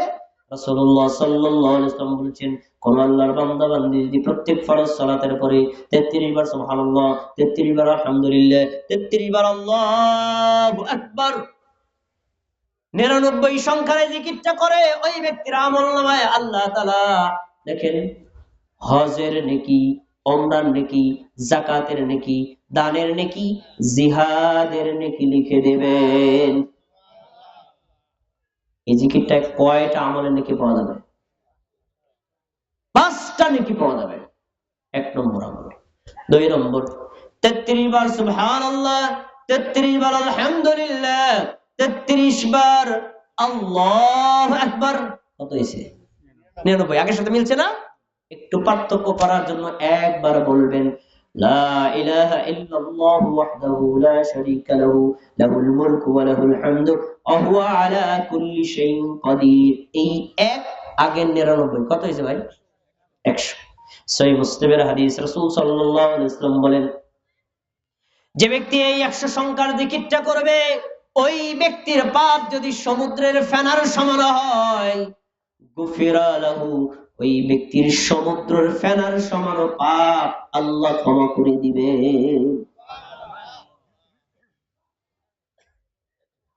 আমরা সালাতের পরে মুনাজাত নিয়ে মারামারি করি, কেউ করলো না, এর কোনো ওয়ারেন্টি গ্যারান্টি নাই, কিন্তু এই হাদিসে স্পষ্ট রেফারেন্স বলা, এই জিকির করলে পাপ ক্ষমা হবেই হবে। 2 ভাবে গেল। 3 নম্বর, 33 বার সুবহানাল্লাহ, 33 বার আলহামদুলিল্লাহ, 34 বার আল্লাহু আকবার। মিলছে? আপনাদের সাথে মিলছে? এটা আমাদের সমাজে প্রচলিত আছে, তাই না? এই বিষয়ে রাসূল সাল্লাল্লাহু আলাইহি ওয়াসাল্লামের হাদিস 2 ধরনের আছে। একটা হাদিস আসছে, এই জিকিরটা যে করবে আল্লাহ তাকে নিরাশ করবেন না, তার আমলগুলো কবুল করে নেবেন। আর একটা হাদিসে আসছে, সে পড়লো 100 বার আল্লাহ 10 গুণ বাড়ায়া আখিরাতে 1000 বার পড়ার নেকি দিয়ে দিবেন। কয় ভাবে গেল? 3 ভাবে, তাই না? আর একটা নতুন কথা বলে যাচ্ছি, আপনারা তো ভাবেন হুজুররা নতুন নতুন কথা বলে যে মানা যাবে না। আপনাদের এলাকার আলেমরাও একমত, কেউ দ্বিমত না। নতুন একটা আমল বলে যাচ্ছি, হয়তো কেউ জানতে পারে। শুনে নেন, সহিহ হাদিস, রাসূল সাল্লাল্লাহু আলাইহি ওয়াসাল্লাম বলেন, যে ব্যক্তি 5 ওয়াক্ত ফরজ সালাতের পরে 10 বার সুবহানাল্লাহ, 10 বার আলহামদুলিল্লাহ, 10 বার আল্লাহু আকবার, কথা বলেন, সুবহানাল্লাহ কয়বার, আলহামদুলিল্লাহ কয়বার, আল্লাহু আকবার কয়বার, 3 10 কত হয়েছে? 40, 30। এই জিকিরটা যে আল্লাহর বান্দা বান্দি করবে, নবী সাল্লাল্লাহু আলাইহি ওয়াসাল্লাম বলেন, সে এক ওয়াক্ত করলো 30 বার, 5 ওয়াক্তে যদি করে 5 দিয়া 30 তে গুণ দেন, কত হয়? 150 বার, 150 বার। আমার নবী বলেছেন, আল্লাহ এই বান্দার উপর খুশি হয়া 10 গুণ বাড়ায়া 1500 বার পড়ার নেকি দিয়া দিবেন। হাদিসের পরের শব্দগুলো আসছে, ওই ব্যক্তির জন্য আল্লাহ জান্নাত নির্ধারণ করবে। এই আমলটাকে আপনাদের জানা আছে? জেনে নেন। আরেকটা বলছি, এটাও মানে অনেকে জানে না। প্রত্যেক ফরজ সালাতের পরে 25 বার সুবহানাল্লাহ, 25 বার আলহামদুলিল্লাহ, 25 বার আল্লাহু আকবার, 3 25 কত হয়েছে? 75। আর 25 বার লা ইলাহা ইল্লাল্লাহ, এবার কত হয়েছে? 100। এই জিকিরটা কেউ যদি করে, তাহলে আমাদের নবীর সুন্নাত মোতাবেক একটি জিকির করা হয়। 3 তাসবিহ 5 ভাবে বললাম, দেখি আপনাদের মনে আছে কিনা। 33 বার সুবহানাল্লাহ, 33 বার আলহামদুলিল্লাহ, 33 বার আল্লাহু আকবার 1, 33 বার সুবহানাল্লাহ, 33 বার আলহামদুলিল্লাহ, 33 বার আল্লাহু আকবার, একবার লা ইলাহা ইল্লাল্লাহ বলবে, দুইটা গেল। 3 নম্বর, 33 বার সুবহানাল্লাহ, 33 বার আলহামদুলিল্লাহ, 34 বার আল্লাহু আকবার। 4 নম্বর, 10 বার সুবহানাল্লাহ, 10 বার আলহামদুলিল্লাহ, 10 বার আল্লাহু আকবার। এরপরে হলো 25 বার সুবহানাল্লাহ, 25 বার আলহামদুলিল্লাহ, 25 বার আল্লাহু আকবার, 25 বার লা ইলাহা ইল্লাল্লাহ। একজন মুমিন মুসলিম নারী বা পুরুষ যদি সময় পায়, প্রত্যেক ফরজ সালাতের পরে সুন্নাতকে সামনে রেখে 5টাই করবে। সময় নাই, তাহলে এর ভিতরে যেইটা বেশি নেকি মনে হয় ওইটা করবে। আরো সময় নাই, কমপক্ষে 10 বার সুবহানাল্লাহ, 10 বার আলহামদুলিল্লাহ, 10 বার আল্লাহু আকবার বলে তারপর সুন্নতে দাঁড়াবে। এটাই হলো রাসূলের সুন্নাহ। আমরা যদি এই জিকিরগুলো, আল্লাহ রাসূলের শেখানো, সাহাবীদের শেখানো এই জিকিরগুলো প্রত্যেক মুসল্লি যার যার মতো করি, মোনাজাত কে করলো আর কে করলো না এটা নিয়ে ঝগড়া কিয়ামত পর্যন্ত লাগবে না। আমরা কি সুন্নাতগুলো আমল করতে রাজি আছি না? ইনশাআল্লাহ। আল্লাহ তাবারাকা ওয়া তাআলা আজকে আমরা ইবাদত কবুলের যে 4টা শর্ত বলেছি, সাথে সাথে যে আমলগুলো তুলে ধরেছি, আল্লাহ তাআলা আমাদের সবাইকে এই সুন্নাত মোতাবেক আমল করার এবং যাবতীয় বিদআতকে পরিত্যাগ করার তৌফিক দান করুন। আমিন। আসসালামু আলাইকুম ওয়া রাহমাতুল্লাহি ওয়া বারাকাতুহু।